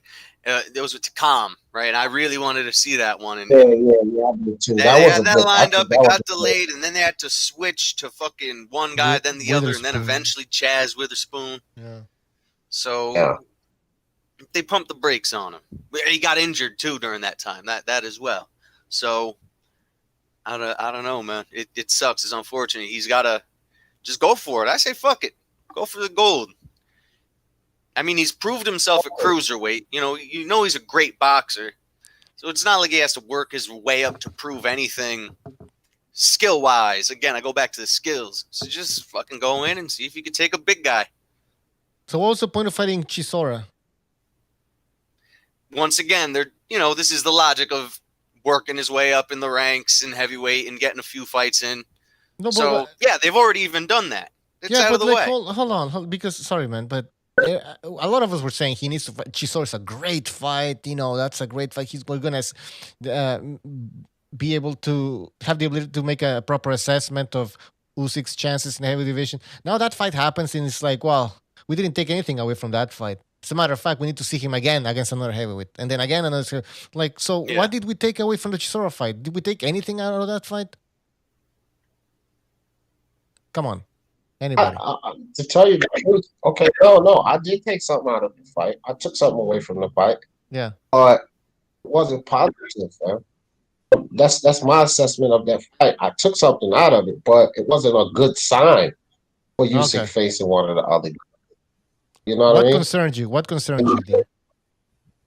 What concerned me? Yeah. The fact that it was at points in that fight where I actually saw Derek Chisora out jabbing Usyk. That concerned me. You let a fucking Chisora out jab you. How you going to out jab Fury? All right, come on, let's keep it real. That concerned me. Even if it was just a spurt in that fight, you don't let a Chisora out jab you. And then, like I said, man, imagine if Fury start clinching him up and leaning on him. I know Usyk is supposed to have all of this stamina, great. Chisora didn't do much leaning on you. Fury gonna clinch him up, lean on him, jab him, stay on the outside. Remember, Fury got certain skills and footwork and shit too. Mm-hmm. Or imagine if Anthony Joshua, that one punch that Chisora threw, knocked him into the rope and just let up off him. Anthony gonna keep coming. He gonna come with one or two. It's gonna be a different fight. A harder hitting guy. Who got a better knockout ratio than Anthony Joshua besides Wilder? No one. We go back to the power. All right, good point. Now we're going to take a phone call. 773 on the air, 773. If people overrate size and think size is such an advantage, look at Povetkin versus Mike. Hold on. Povetkin and Michael Hunter. Who did better? He's burping. Michael Hunter versus Povetkin or Derek Chisora or Dillian White versus Povetkin? Hunter.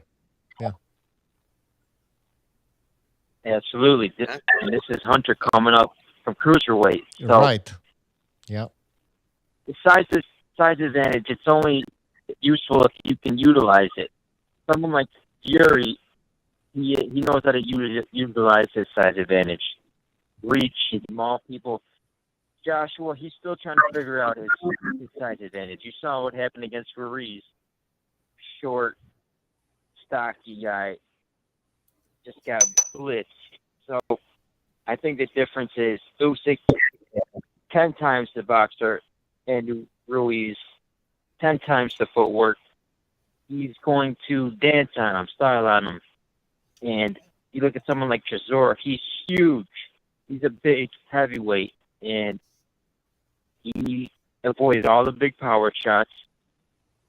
And the shots he did get hit with, ate him. He handled the power, never got rocked. And you look at Joshua and Fury. Joshua and Fury have been knocked down. They've been hurt in multiple fights. Steve Cunningham. I think Usyk's got a better chin than both of them. Steve That's Cunningham. what I'm saying, Kevin. Yeah. You don't want to give free shots. You don't to a heavyweight. I don't care who you are. You hit Joshua, you hit Fury with a clean shot, just like Usyk. They can all go down. So why would you want to say, "Oh, I want to see Usyk get hit by a big guy"? No, do that to anybody. Same outcome. They're no different. Exactly. I think Usyk. I don't mind him if he wants to wait. Let him unify the division. He's going to get a big paycheck. They're going to pay him millions of dollars to step aside. You don't got to take any damage. You're just going to get a free payday, and then he can fight the winner afterwards. So I think that's a smart move. I think that's a really smart move. But as far as him fighting some other guy, or we need to see more and this and that. No, he's already proven himself. He's proven he's a unified cruiserweight champion. He's got a win over Chisora, an established heavyweight Chisora veteran, a guy who likes to come forward, swing and brawl.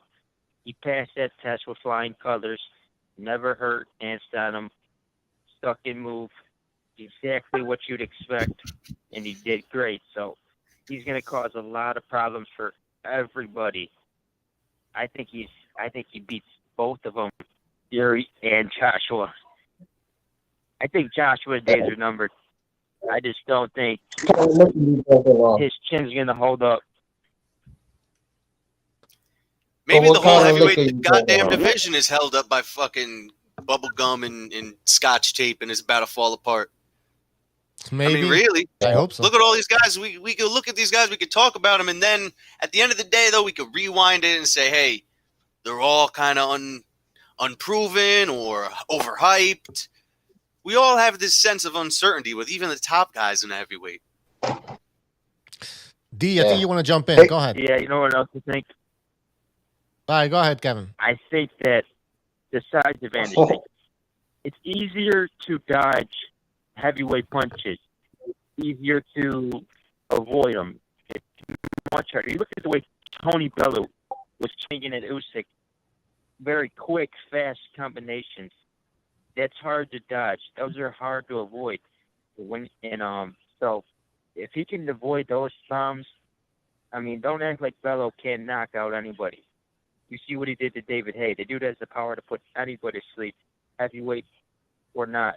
And if he can avoid those shots, avoid being knocked out by someone like him, he can avoid shots with Anthony Joshua. That leaping uppercut, you think that shot's going to knock out Usyk? You guys really think Usyk's going to get hit by that telegraph uppercut? He's going to see that a mile away. He'll land that at an old man like Kevin, Klitschko and Pulev. I was going to land it on Usyk. Kevin, in a way, you're right, but at the same time, I think you're not. It's like, yeah, they're gonna be a little slower, but then that's why heavyweights throw less punches. They're gonna try to catch you and lace you zip you with the nice shot. You know, they're conserving their energy and they're trying to put a shot together where it's gonna be a great shot. Maybe not as many as a cruiserweight, but they can still put some speed behind it. They're just gonna pick their shots. Hey, Bucho, can you hear me now, dude? Yes, sir. Yeah, man. Oh, excellent. Hey, what's going on, guys? Hey, Kevin, I just got to tell you, dude, you're off on the millions. They're not going to pay him millions. At best, he'll hope for is around a half, if he's What? lucky. Yes. Come Canelo, on. I mean, No, they're going to pay him a lot of money. dude, well, that would be a first. I mean, Cotto took $500,000 Yeah, but Jimmy, back when boxing was relevant. They're not going to Hmm. pay him millions of dollars. Dude, he wouldn't get millions of. Dude, he didn't get millions of dollars for fighting Chisora. No, they'd probably pay him step aside money. They'll probably a sanctioning body will have to be in on it too. But no sanctioning body has ever had somebody pay millions unless the fighters demanded it, and he just doesn't have that kind of clout. Wait, who comes up with the money? Well, it's determined from the sanctioning body. Sometimes they even go to arbitration if you really want to be a prick Oh, about it. But you can take step aside money, but it's usually the sanction bodies will say, okay, this is, and it has a lot to do with different things on what they could make in the future if they were champions. But that's always a big if in a lot of things. But no, like for instance, Triple G took a lot of money. When Cotto paid him $500,000 step aside when he was middleweight champion to fight Canelo. And then he ended up dumping the belt. But yeah, no, millions of dollars is off the table. That just doesn't happen in step aside money. okay, Jimmy, they're gonna make hundreds and hundreds of millions of dollars on 90 this fight. seconds. Yeah, but they still wouldn't pay Chisora. I mean, him millions of dollars. They just wouldn't, because remember, even if there can be hundreds of millions of viewers, it still has to they're gonna pay those guys obscene money, obviously, and then the pay-per-views, and I don't know how they are with COVID over there. I don't know if the UK will ever release the hounds. They're so brutal too with the authoritarianism shit. But so who knows? And 60 I know they want to seconds. cover the spread. hey, The Kevin. Saudis They gonna better pick make it him up. look If his they're wise, gonna get that or money he's for going that to fight, blow up the man. The whole Saudis will pick deal. it up. He's gonna UK will lose throw the out, wrench whatever. in They'll it. get the money for that fight, but Hold I on. don't know how they'll pay. Go ahead. Kevin, last word. Go ahead. They said they better pay him the money. They better give him some big money, otherwise, if they're not going to make it worth his while, then he'll just step in and ruin that whole unification bout, that big Fury Joshua bout. He could step in and spoil the party. No doubt he could do that. All right, good point. Usyk. Yeah, It's a well, really also you bad got to remember mistake. too, he would be ruining a fellow. Remember his manager's relationship with Bob Arum, because 10 he seconds. manages a lot of guys Arum's has too. So there's a good working relationship there. You know what I mean? So that might have something to do with the number. All right, Kevin. Thanks for calling in. You got to restart the phone lines. Take care. Yeah, sorry, but the phone lines are done for. Gotta restart them. Somebody hung up. You can't call back right now. Let me just read some super chats. We have Michael Poe in the chat. Thank you for your contribution. He says, "Merry Christmas, all Revolucion. What's up? You still want to be a wrestler?" Do you Yes, still and if I may make an announcement, guys, I was voted Rookie of the Year at my wrestling school. Congratulations. Oh shit. There you go. Are you wearing a mask? Congratulations, brother. Are you wearing a mask? Luchador mask? Nah, maybe I will. How big are you, dude? I mean, how tall and how much you weigh? I'm 5'8", 5'9", and 160. I'm just above 160. I'm trying to get down there. What kind of wrestling is it? Like WWF stuff, or is it collegiate? Roman Greco? No. Yeah, it's pro wrestling. Oh shit! They must throw you around, right? Because your size, you must be able to fly. Say what? If you're an acrobat, he's asking. They must throw you around a lot. No, I don't do the flying shit. I don't like that.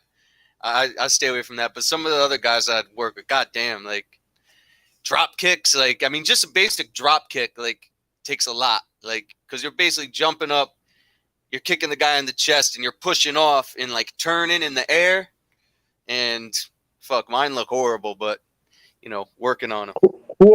Who are you? Like Sheamus? That's your personality type, like a Sheamus? I'm like Bruiser Brody, or like Mick Foley, but I don't look like Mick Foley, and I don't really That's how I wrestle. You know, that's not my attitude. That's how I wrestle. Hardcore backyard. A little bit of wrestling. that, but yeah, a little punching, a lot of punching and kicking and throwing guys out of the ring and beating them up. And I'm just a fucking brawler, man. That's my style. I just beat people. I use weapons like in the chat. In the fork. chat, I got a fork in my boot. St. Brit says Goldust. Abdullah the Butcher. That's the style. That type of shit. Carlos Colon. All right, we got another super chat from Michael Poe. Again, thank you for your contribution. He says, people parrot what they hear. Did Loma lose 1-7? Not one round. An interview should have done. Okay, hold on, I'm fucking it up. People parrot what they hear. Did Loma lose 1-7? Not one round. And interview should have done if he wasn't going with judges pattern, please. Okay, and interview should have done it. Sorry. He says an interview should have done it if he wasn't going to win judges pattern, please. All right. I'm not really sure what you were trying to say, but yeah. What about his comments, people? What about his comments about the judges? Did he make? What did he say exactly? Yeah, go ahead. This is my comment. Loma's a pussy and he needs to stop crying. We lost. Oh God! Now we see the true colors. That's right. I hate excuse making too, Bucho. I don't like it, and especially when there's no validity to it. Mm-hmm. But how could anyone with a working relationship with honesty look at that fight, look at that card, and say it wasn't some fucking shenanigans going on? Absolutely. He won 2 rounds. Jimmy? Lomachenko, that fucking that corrupt fuck gave him 2 rounds. That's absurd. Well, that fucking Teofimo Lopez's mother gave fucking Lomachenko more rounds than 2. Yeah, that card was stupid. But the other 2 cards were reasonable in either way. Even if that, my thing is this with that judge that gave him that stupid card. Okay, the judge that gave him that stupid card is no different from so many fights we see. It's like we often see a ridiculous card. We see 2 judges score it well, and they're like, "What the hell is that judge saying?" A card at that level? I mean, though, about at that magnitude? Yeah, Jimmy, at that level, because I do a whole lot of commentary for a whole lot of these fights, main events all the time, and we see a retarded judge in there, fam. It doesn't matter that it's Lomachenko. I get it, but I'm just saying, there's always Floyd Mayweather, Canelo. Was that fucking fight 114? Oh no, it wasn't. Okay, but it wasn't. But that's nowhere near. Blog Talk Radio. Goodbye. This. Okay. It was a stupid card. We agree on that. But the other 2 judges seen it reasonably. So if this judge with the stupid card reasonably, the right man won the fight. For Lomachenko to come out and say the game was being played and all of this, look, dog, you lost the fight, fam. You lost the fight. Stop it.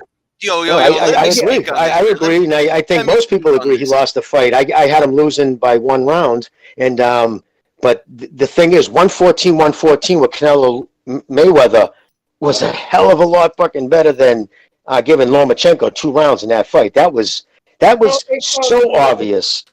I gave him 3, Jimmy. Hold on. I gave him 3 rounds. Oh, they gave him 3 rounds? No, I gave him 3. He gave him. Okay, what's that? I gave him 3. There was 2 swing rounds. I don't think he did enough. But if you give him those two swing rounds, it's a 5-7 fight. But I didn't give him those swing rounds. They were close rounds. So in the end, I gave him 3 rounds. Okay, with Mayweather, what I'm saying, Jimmy, 109, 119 card, and Teofimo Lopez, and the 114, 114, they're evenly ridiculous. Neither of them are worse than the other. There's no fucking way Canelo was an even fight in there. And there's no way, I don't believe Lomachenko only won 2 rounds. They were both ridiculous. No, I agree 100%, brother. I agree. No, I agree. But listen, know what we have to do, though? There should be people talking about it. I agree. Granted, Loma probably shouldn't have, but this can't go on, dude. Did you guys see what that fucking kid happened to Rodriguez the other night? That Puerto Rican kid? He beat that fucking kid.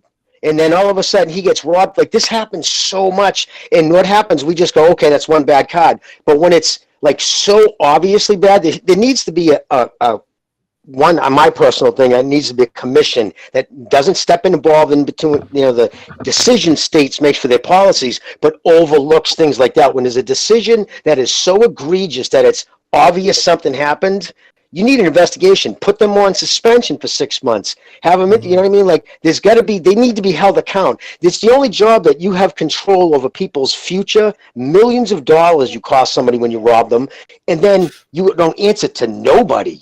Nobody. You know what I mean? Guys parking cars have to answer to somebody. How the fuck do these guys? It's just, it's ridiculous. Something has to change. Yo, you know what I would love to fucking see? If they should do it. They should get like they should have a little sit down. They should film it and have a sit down with like a corrupt judge that fucked over a guy and the fighter, and they sit down and watch the fight and they talk about it. And the fighter's like, yeah, how did that don't look good to you? And and it would just be so fucking tense. All right, in the chat, Michael Paul. Just quickly, Michael Paul, thank you for your other contribution. He says, my brother is just incredible. Seriously. Yo. Cincinnati. I don't know what he said. I don't know what WTBI. Well, I met your brother. He's a good dude. All right, he met your brother, man. I mean, one judge, they can have it differently. It's like a car accident. You're going to get different perspectives, different views of like how the accident occurred from opposite ends of the spectrum. One guy could have seen something happen while the other guy couldn't. That's because the judges are placed in different sides of the ring. Now, I read this in the Ring magazine, that example that I'm explaining, but it was stated better than what I'm doing now. On why judges give like these scorecards that are like so different. And that's true. If one judge got it wrong, at least we got the two others that got it right. And I'm not justifying what you're talking about, Jimmy, but that might be a reason sometimes why they give the scorecards that they do. Nobody even sees, they need to make the cards like you can see them come round by round. I think they should be shown on television so people see, you know what I mean? Held accountable or something. They don't even have to answer to nobody. It's just absurd. And that was ridiculous. So wasn't like the fucking Wood, Kovalev won, Triple G, Canelo won. I mean, it gets to the point because what happens, right? We're never going to walk away from this. They're going to fuck us, do whatever. We're going to be here, right, watching this shit. It's the casuals. And when casuals, and that's the reputation of the sport, constantly goes out. Like, I mean, it's just bad. I don't know if you guys saw the Showtime fight Saturday. I don't know if you guys even discussed that, but that was horrendous what they did to that kid, because the dude was the PBC house fighter. They did a fucking press conference when they signed him. They flew him over from the Philippines. They were big on him. Manny Pacquiao money, Jimmy. Raymond Gallo did not win the fight, man.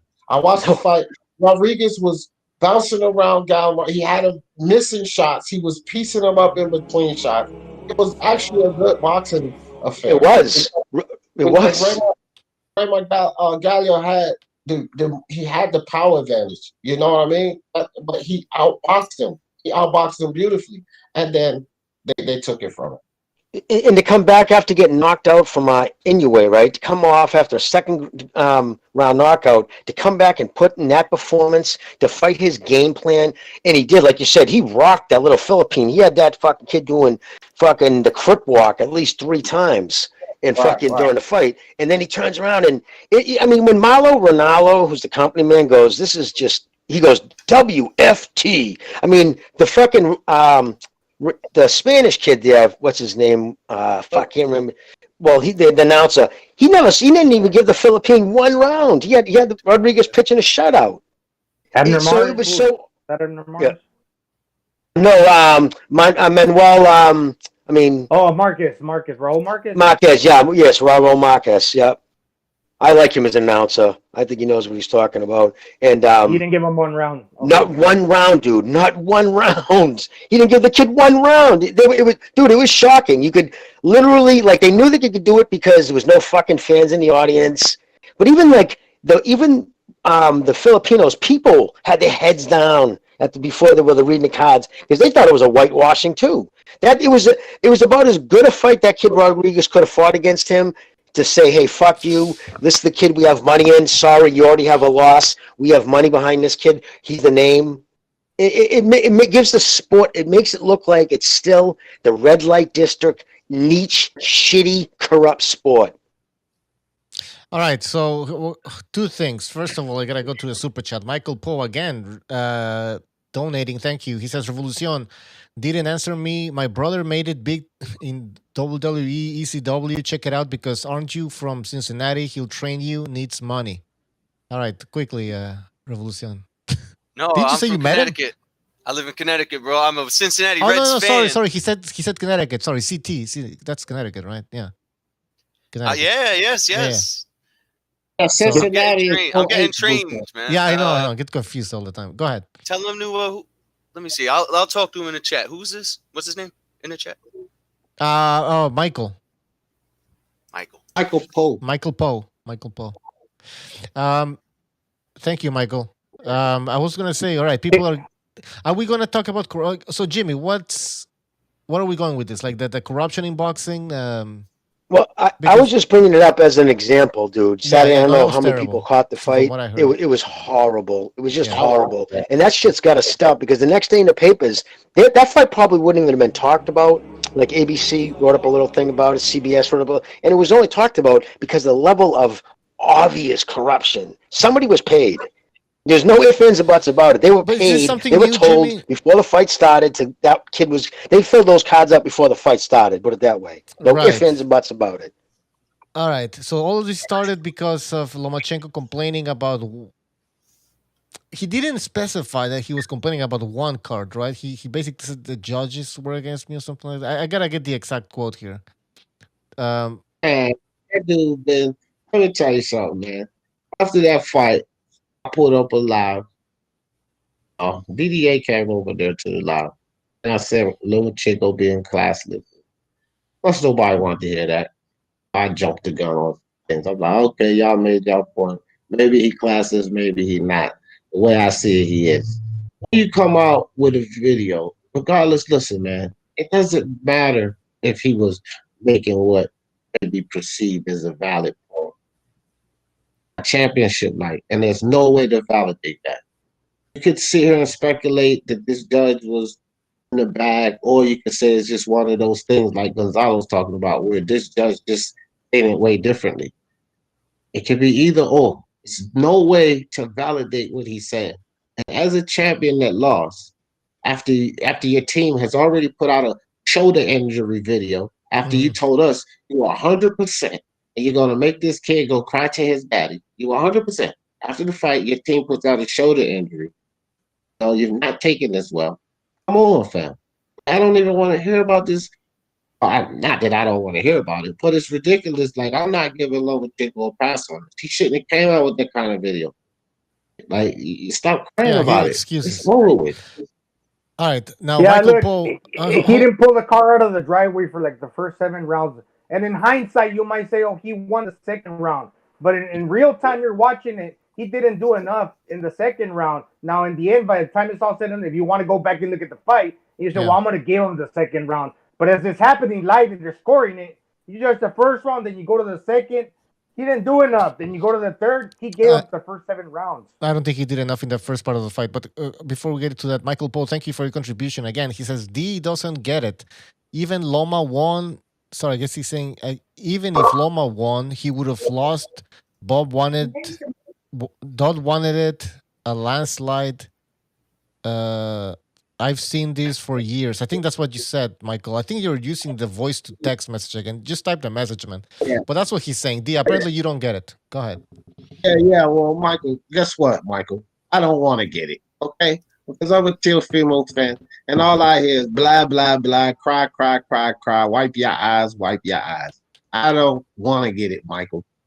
Teofimo won, Lomachenko lost, and that's it. As a champion, Josh Greer, young champion, took his loss, he took it on the chin. He's like, man, look, I don't have nothing to say. I'm not going to make excuses. Man, won. The better man won. I got to go back in there, go back to the gym. I'm going to come back. I'm going to get better. Fighters lose. That's it. Regis Progress lost. Look, respect to Josh Taylor, the best man won tonight. That's it. All this crybaby stuff. So say what you want to say, Michael. I don't want to get it. Whatever it is you want me to get, I don't want to get it. How about that? The right man won. The judges are irrelevant now. Now, if you would have got robbed, then it would have been a different story. But if one judge is fucked up, they get overruled by 2. Hey, that's fine, man. Yeah. Fight Film in the chat says Teofimo Lopez wants $10 million to fight Haney. Doc? Is this a doc for asking too much? No, Boy, that's and too of much. course, Fight Film would like to take shots at Teofimo, but no problem, Or Fight Film. See, Haney. the thing is this, Fight Film. If Devin Haney can't fork up $10 million, question is why would Teofimo turn down $10 million to fight a mandatory Fight Film and George Kambosos Jr. because that's what the Aussies want to pay him. That's what the Aussies. I don't understand why it's bad that he's asking 10. Why are people so offended? Kid just won Fight of the Year, man. That's why fight Or fans maybe, offended because people yeah. I don't know. I don't even know how much he got paid against Lomachenko. So I think 1.7. Yeah, 1.7. He got Yeah. 1.2 at well, first, 10 million. and then he complained about it, and he got 1.7 because he was supposed to initially get 3.1, but the pandemic happened and all of that, so he had to take less. But Bob and them tried to come with a $1.2 million offer. And he was like, "No, I'm not taking that." Then everybody want to call him a duck. He's scared of Loma. He don't want to really fight Loma. No, he just didn't want to get suckered out of about $500,000 or $600,000 more. That's what it was. All right. This is creating controversy over here. All right, Jimmy. So, Jimmy, you don't think this fight's worth $10 million? Sorry, you believe that this. Sorry, you believe that. Well, not. I don't believe Haney deserves anywhere near that. I think Haney should get like 1.2, 1.7. All right. Fuck, has he done? You know what I mean? He beat up fucking. We went the distance with the Cuban kid, but no. But Teofimo Lopez is the man right now. I mean, he beat Lomachenko. You know what I mean? He did. He won the fight without a doubt. I think sometimes Loma might be squawking a little, maybe to try to get him back in the in the ring. But Teofimo's talking like he's going to hang around 135. So, I mean, if he's going to hang around, I'd like to see them play that back. And I don't like, again, his team could have said something, but the shoulder thing, that was legit. I hate when people talk about an injury. Like, remember, Thurman does it all the time, a shoulder, a fist. But there's no doctor reports. He was in a car accident, no police report. There's nothing to say. Lomachenko had surgery within 48 hours of the fight on his shoulder. So he clearly had something wrong with the shoulder. But I'm not saying he should have kept it himself. I'm just saying at least he actually had some surgery done instead of like all the other guys just. And it matches his performance, It makes sense how he hurt his shoulder. Oh yeah, no, all fight is going in. Most guys usually any athlete's carrying something. They're putting something off. Now, what did he have done to his foot? Was there a bone issue, a spur he wanted to take care of? It was a bone issue, and it was active during the fight. And my thing is like, okay, so is mobility not important? Because people talk like when you're in a fight, mobility is definitely important, right? Like, so he had that issue. And it wasn't nothing being said. He said he still was going to beat Lomachenko. And like I said, prior to the fight, Lomachenko, they said 100%. He's going to be put on a full skill display, and send Teofimo crying to his daddy. Now, if I'm not mistaken, the first 6 rounds was not a full skill display. But that's what you told us you was going to put on, Loma, a full skill display. That wasn't a full skill display in the first 6 rounds of that fight. So that's why you lost that fight, Loma. Not because of judges and all of this you crying about. You lost that fight because you didn't put on that full skill display that you promised your fans. That's it. But it's also going to be in Teofimo's mind a little. Think about it this way, right? When Lomachenko decided to fight, he was clearly the better fighter. I mean, that's just the facts. When he decided to turn it on, so if he was turning it on from the second, third round on, Teofimo wouldn't have won that fight. Because he wasn't throwing punches. And again, he did lose the fight. I said Lomachenko lost. I gave Teofimo the fight. But sitting back as the fighter saying, Jesus, if this kid would have fought like that out the gate, I lose. Guys, we're going to take a phone call. We're going to take a phone call. We're going to take a phone call. We're going to take a phone call. We're going to take a phone call because this guy's been waiting for a long time. He called back. 214, you're on the air. 214. Oh, wait, hold on. I think you're muted. Yeah. Go ahead, 214. Go ahead. I like to talk about the judges thing. I've been thinking about that for a while. I think that they should have some type of thing that people who grade the judges, that watch them, and if someone repeatedly keeps doing stuff like that, that they could either get a warning, or possibly get removed. Because I remember after the Wilder fight with Tyson Fury, some guy confronted one of the judges, and he said, "How did you score the draw?" Yeah. I'm like, and nobody's supervising. They didn't say anything. Yeah, Jimmy. It's Jimmy, the I think money. that, Nobody wants to put up the money. Bob yeah. Arum's called for it. A bunch of promoters have called for a national commission to oversee these type of things. Every other sport has it. They answer to one, major body that, they have suspensions. They have all kinds of stuff. But that's the problem. That's what's made boxing so easily to be manipulated. Because really, who do you answer? Even if you fuck around in a state like Nevada, you just don't go back there. Like, I don't know if Bob's going to go back there. He says, fuck, you got to get out of Vegas. I mean, that's also hurts them too. That might make them start looking at their judges if they stop pulling, taking the big fights out of there. Mm-hmm. Good point. Caller, Hey, go ahead. Go ahead. Yeah, I mean, look at it. We had the Rolly Romero fight. We had the we had the I heard the Raymart fight, and I don't know. I think there was another fight. Well, that's boxing, I guess. I don't know, man. Like, I think we're talking about something that's been happening forever. So I don't know what. I mean, I'm tired of talking about corrupt judges. This has been going on forever in boxing. So yeah, but back then they were actually paid. They were corrupt and they were on the take. The mob would pay them, and it was in the open. But big card discrepancies like that, I don't remember that when I was a kid. I don't remember cards this bad. What's his name talked about the other day? Al Bernstein. It's just a new trend. Like these heroic, obviously fucking something's wrong when it's like shit like that when the announcers are talking about how that kid wanted running away and they give it to the other kid. And back in the day, because you'd be fucking somebody over, the mob who ran the mafia ran boxing, they would have said, okay, the fix was in, somebody's getting shot. So that might have kept judges honest, you know what I mean?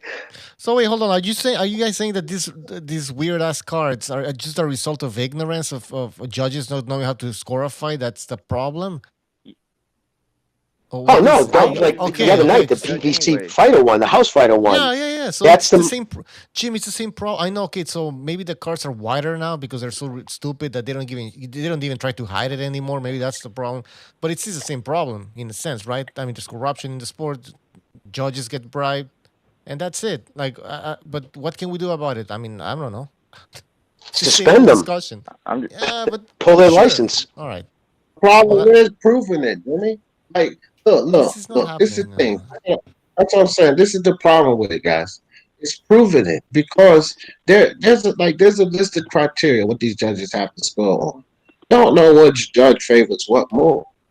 If he's scoring this way, it's on the criteria they give him. If he's scoring it because he likes effective aggression or but when you use all those metrics and you still can't legitimately give it to the fighter, like that fight the other night. I'm not talking about Loma and Lopez. I'm talking about the Filipino and Rodriguez Saturday night. Using every criteria, ring generalship, fucking accuracy, number of punches, who got hurt, ring generalship, sloppiness, fucking no matter how you sliced it, like they talked about it after the fight, there was no, like, what's the name asked? Is there an avenue that you could even say he came close to winning? And Marquez was like, no, I didn't give the kid 1 round in 10, not one. And they gave him the fight, or 12 rounds. It was a 12-round fight. It was horrible.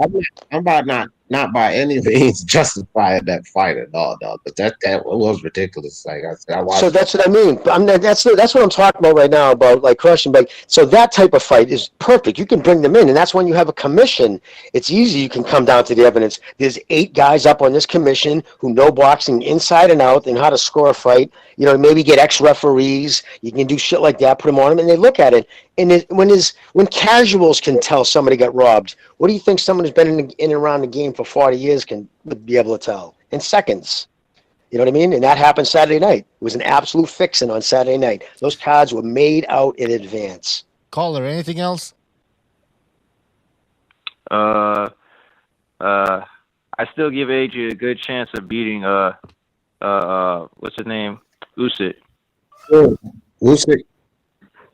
All right. You said you give AJ a good chance at beating Usyk? I give AJ a good chance of beating Usyk. What about Fury? Oh yeah, definitely Fury. We agree on that, but AJ shit, man. I don't know. I don't think AJ gets the respect he deserves personally. I'm a Fury fan, so we agree, caller. Fury, 100. He beat him up. Fury got that. All right, caller. Thanks for calling Oh. in. All right, bye. All right, we'll move Yeah, I on. just don't want to keep it on. I ain't want to keep it on the line, Bucho. But yeah, I don't agree with that AJ shit, man. I think AJ don't get enough respect.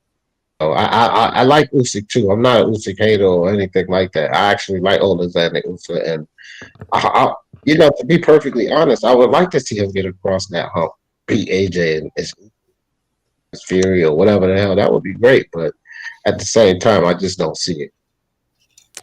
All right, we gotta go to the super chats here. Okay, Michael Poe again says, "Oh no, that's what he says." Do you? I'm not mad that Loma lost. It's about the corruption. If you can't win, is the problem. So he's mad about the corruption.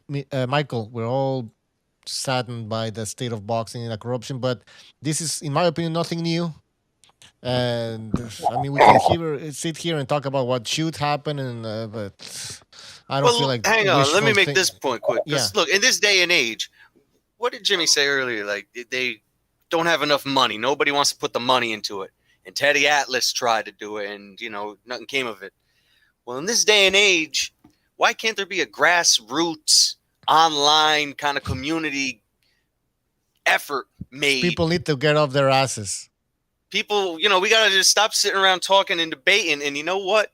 We got to harass some of these judges. Hey, what it is, too, brother, the state guys don't want to give up their power. Hold up, you get somebody's name, they're freaks out there on the internet that can find out everything about you, right? And or even not stalking, not saying we're going to stalk judges, but show up to fights that that they're going to judge at. Try to heckle them. Try to do research on these guys. See what their standards should be, what their criteria should be. Like, oh, you're judging this in one fight and judging this in this one. So every other referee judge has that. I mean, the best NFL guys get to do the Super Bowl, and in the NHL, the best guys, the best crews get to do this. Stanley Cup. They get rewarded for it. They get judged in baseball too. So it's like there's easy ways to go around this. I mean, even Adelaide Bird, it was so obvious what you did in Triple G that she was suspended after that first fight. Remember, they suspended her for a year. Hey, Revolucion. Go ahead. Triple J, let me tell you something, man. I only have my channel for a year and a half, man. Like, seriously, that's it. A year and a half to YouTube. Ever since I had that channel, I've been rooting for these same 5 guys, man. I was telling everybody about Teofimo before anybody was talking about him. Errol Spence, Canelo Alvarez, Tyson Fury. So it's just like Jamel Charlo. But my thing is this. I've been rooting for these guys. So just because they're accomplishing now, you just go back, rewind, go back to my beginning videos. The same guys I've been rooting for. So don't get mad, fam, that my guys are on top. That Teofimo and Tyson Fury Fighter of the Year, Canelo's the face of boxing. Don't get mad, fam. Just, All right. We got a phone call. Go ahead. Long ass number. Hello, can you hear me? Yes, sir. Welcome to the show. What's up? It's Mike. My mic is broken. I knew it. Go ahead, Mike. I just wanted to tell D, I'm not upset at the loss. I accept it, but it's a pattern that the sport never corrects. Right. Yeah. And people think it's one judge, but it's not. If you can get all 3, which most likely Bob did, you do the landslide as a misdirection, and the other 2 do it close enough. So if somebody makes a fuss, you blame Julie Letterman. Adelaide Bird never got fired. She worked a month later. Interesting point. Well, she got suspended in Nevada. In Nevada. Well, that's where the fight took place. Because that's the thing. States can't suspend you. They can't suspend you in other states. You know what I mean? That's the problem with it. Right. And Mike, I don't think any of us disagree with the corruption. We all see that. I think we all agree with that. I can only say one thing. My bro met a journeyman. I don't know who he is, but basically the commissions are fake. The only thing that's real is loaded gloves. They could sue you in a real court. So they could do anything they want. And that pattern of judging, I've seen it forever. Yeah. But everybody seems to think it's just one. Well, No, they I all don't move know. around, man. I don't know. I think you kind of missed the concept. I don't know. All right. Well, listen, Mike, I agree with you. It's corruption, and that what you said about the judges, maybe just I just don't. yeah. You Go ahead. tell a billionaire, somebody rich enough comes along to change it, it ain't going to change. But, you know, it is what it is. Right. Well, anything else, Mike? That's it, brother. I'm glad you guys answered. My phone is all effed up. All right, man. But thanks for I the super appreciate chats, it. man. Thanks, Thanks, you guys. thanks for the super chats. Take care. Merry Christmas. Merry Christmas, Mike. All right. Merry Christmas, buddy.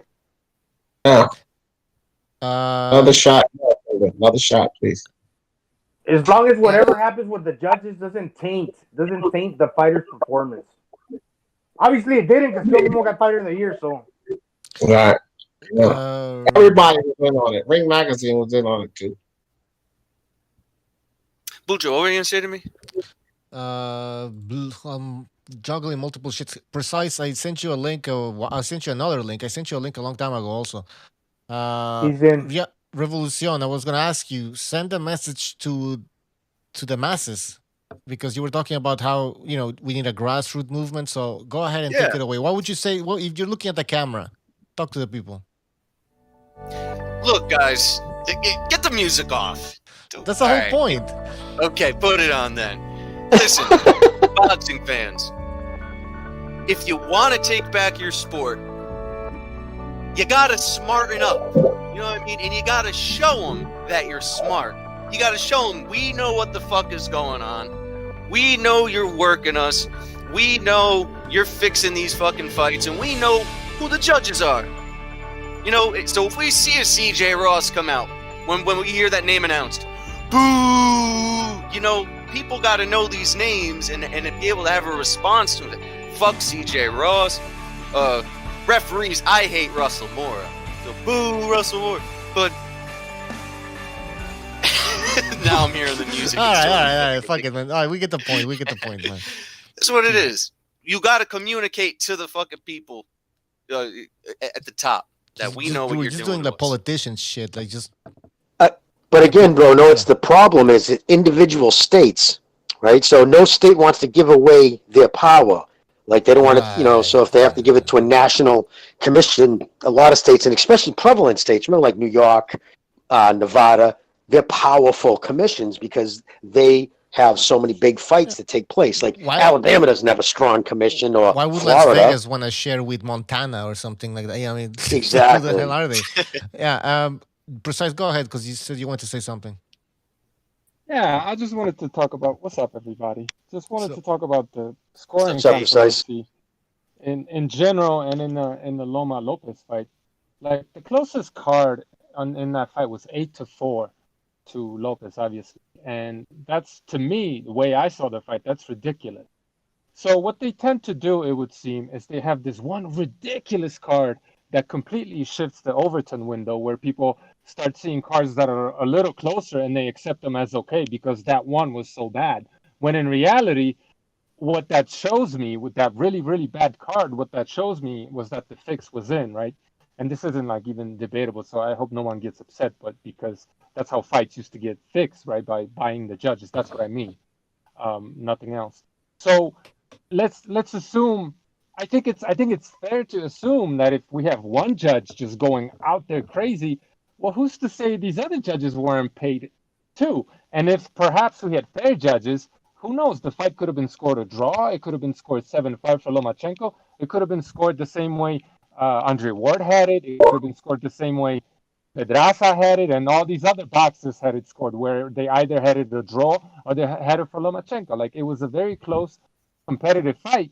But I think because that one card was so bad, it shifted the Overton window where people, and let's not act like there's no fanboyism involved here, and a lot of people just accepted other cards that would have been bad. But who's to say that if after that fight we get a draw or like a split decision to Lomachenko, who's to say? Maybe no one would have even complained that Teofimo got robbed. They would have. We don't really know, right? We have no idea. Some people might have complained. They would have gotten ridiculed by the people that disagree. So it's just like, everyone has an opinion, and that's fine. But the only point I'm trying to make is that if there's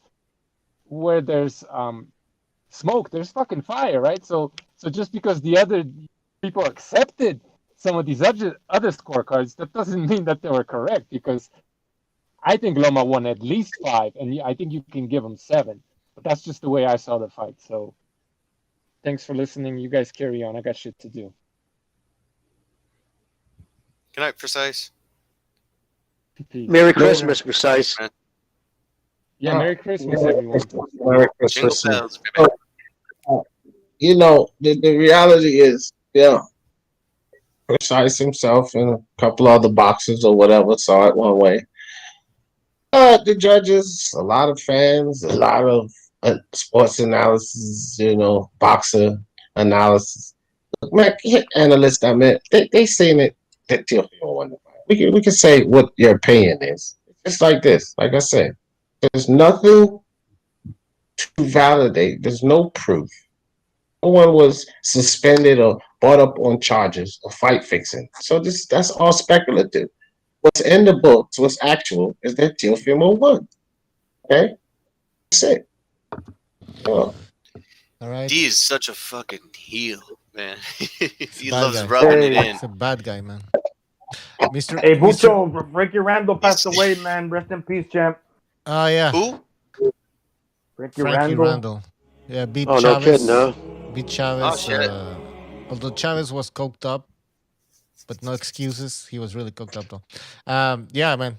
Good Martin boxer, man. Koji, too. Martin Koji, that's when he became champion. El Látigo Koji. Mr. E in the chat, just quickly. Happy fucking holiday, cunts. Jesus. I think, no, what is it? Happy fucking holiday. One and all, Jesus loves you. Thanks, man. Thanks, Mr. E, for the contribution, and Merry Christmas for you as well. Jingle bells, jingle bells.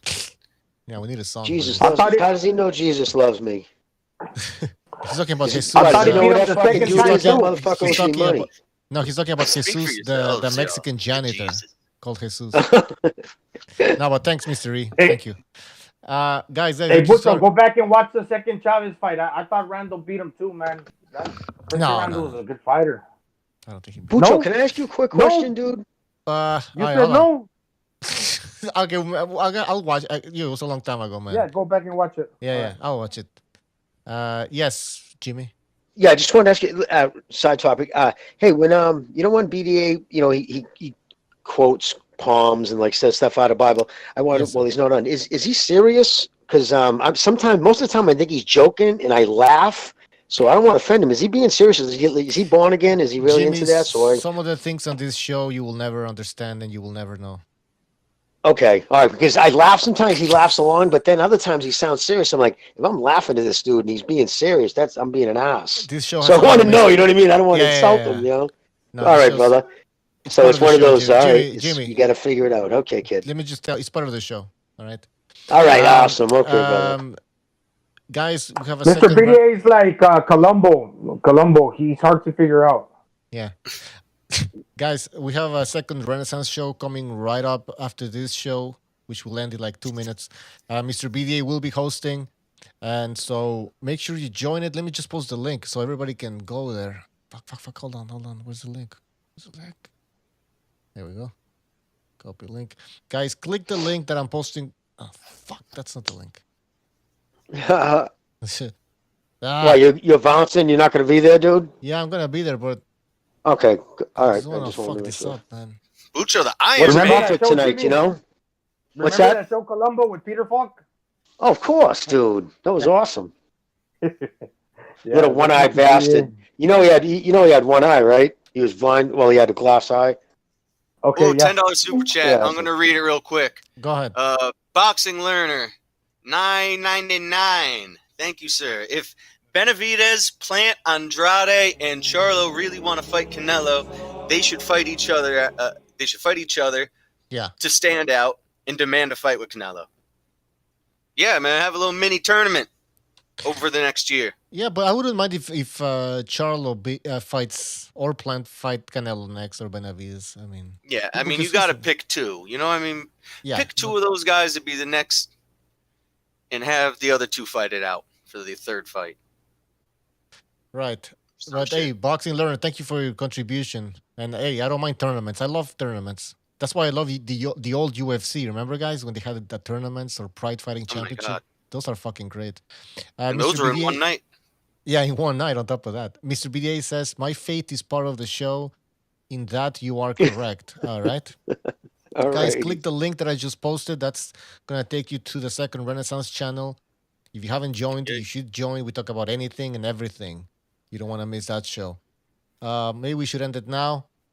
Guys on Okay. Discord, you're going to drop out, and then I'll send you a new link. What about me on StreamYard? Yeah, I'll talk to Mr. BDA about that because Gonzalo can't hear you. Okay. All so, right. Yeah, I don't really talk much, but I'll just drop out and No, get a you new can send one. them the link, Yeah. of course. All right. I'll send you guys a link again. So, Hey, Bucci, what's the topic tonight? You know, is it just I open think forum? he told me anything goes. So, Okay. anything goes. Well, Yeah. I got some stuff to talk about. I don't know, fucking pretty pissed off about.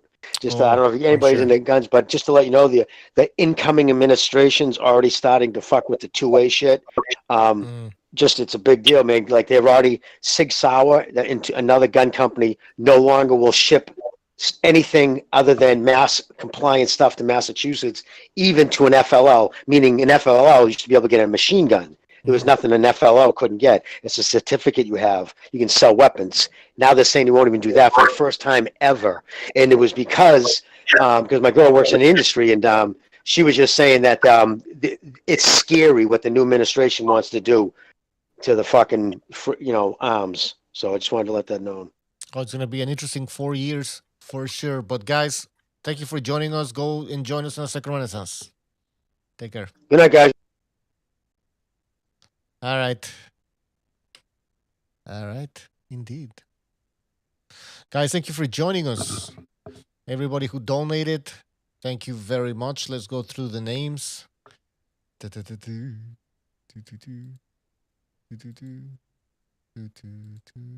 Okay, the names are gone. Fuck. What is this shit?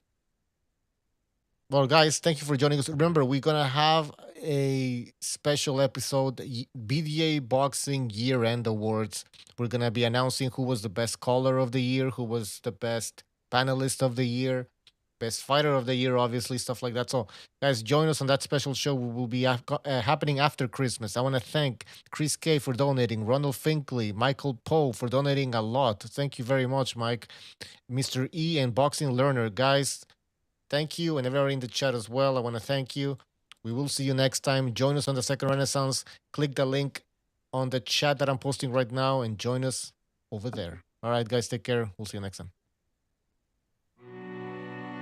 Oh, fuck that. Where's my Christmas music? I guess that's Christmas like. Tchaikovsky.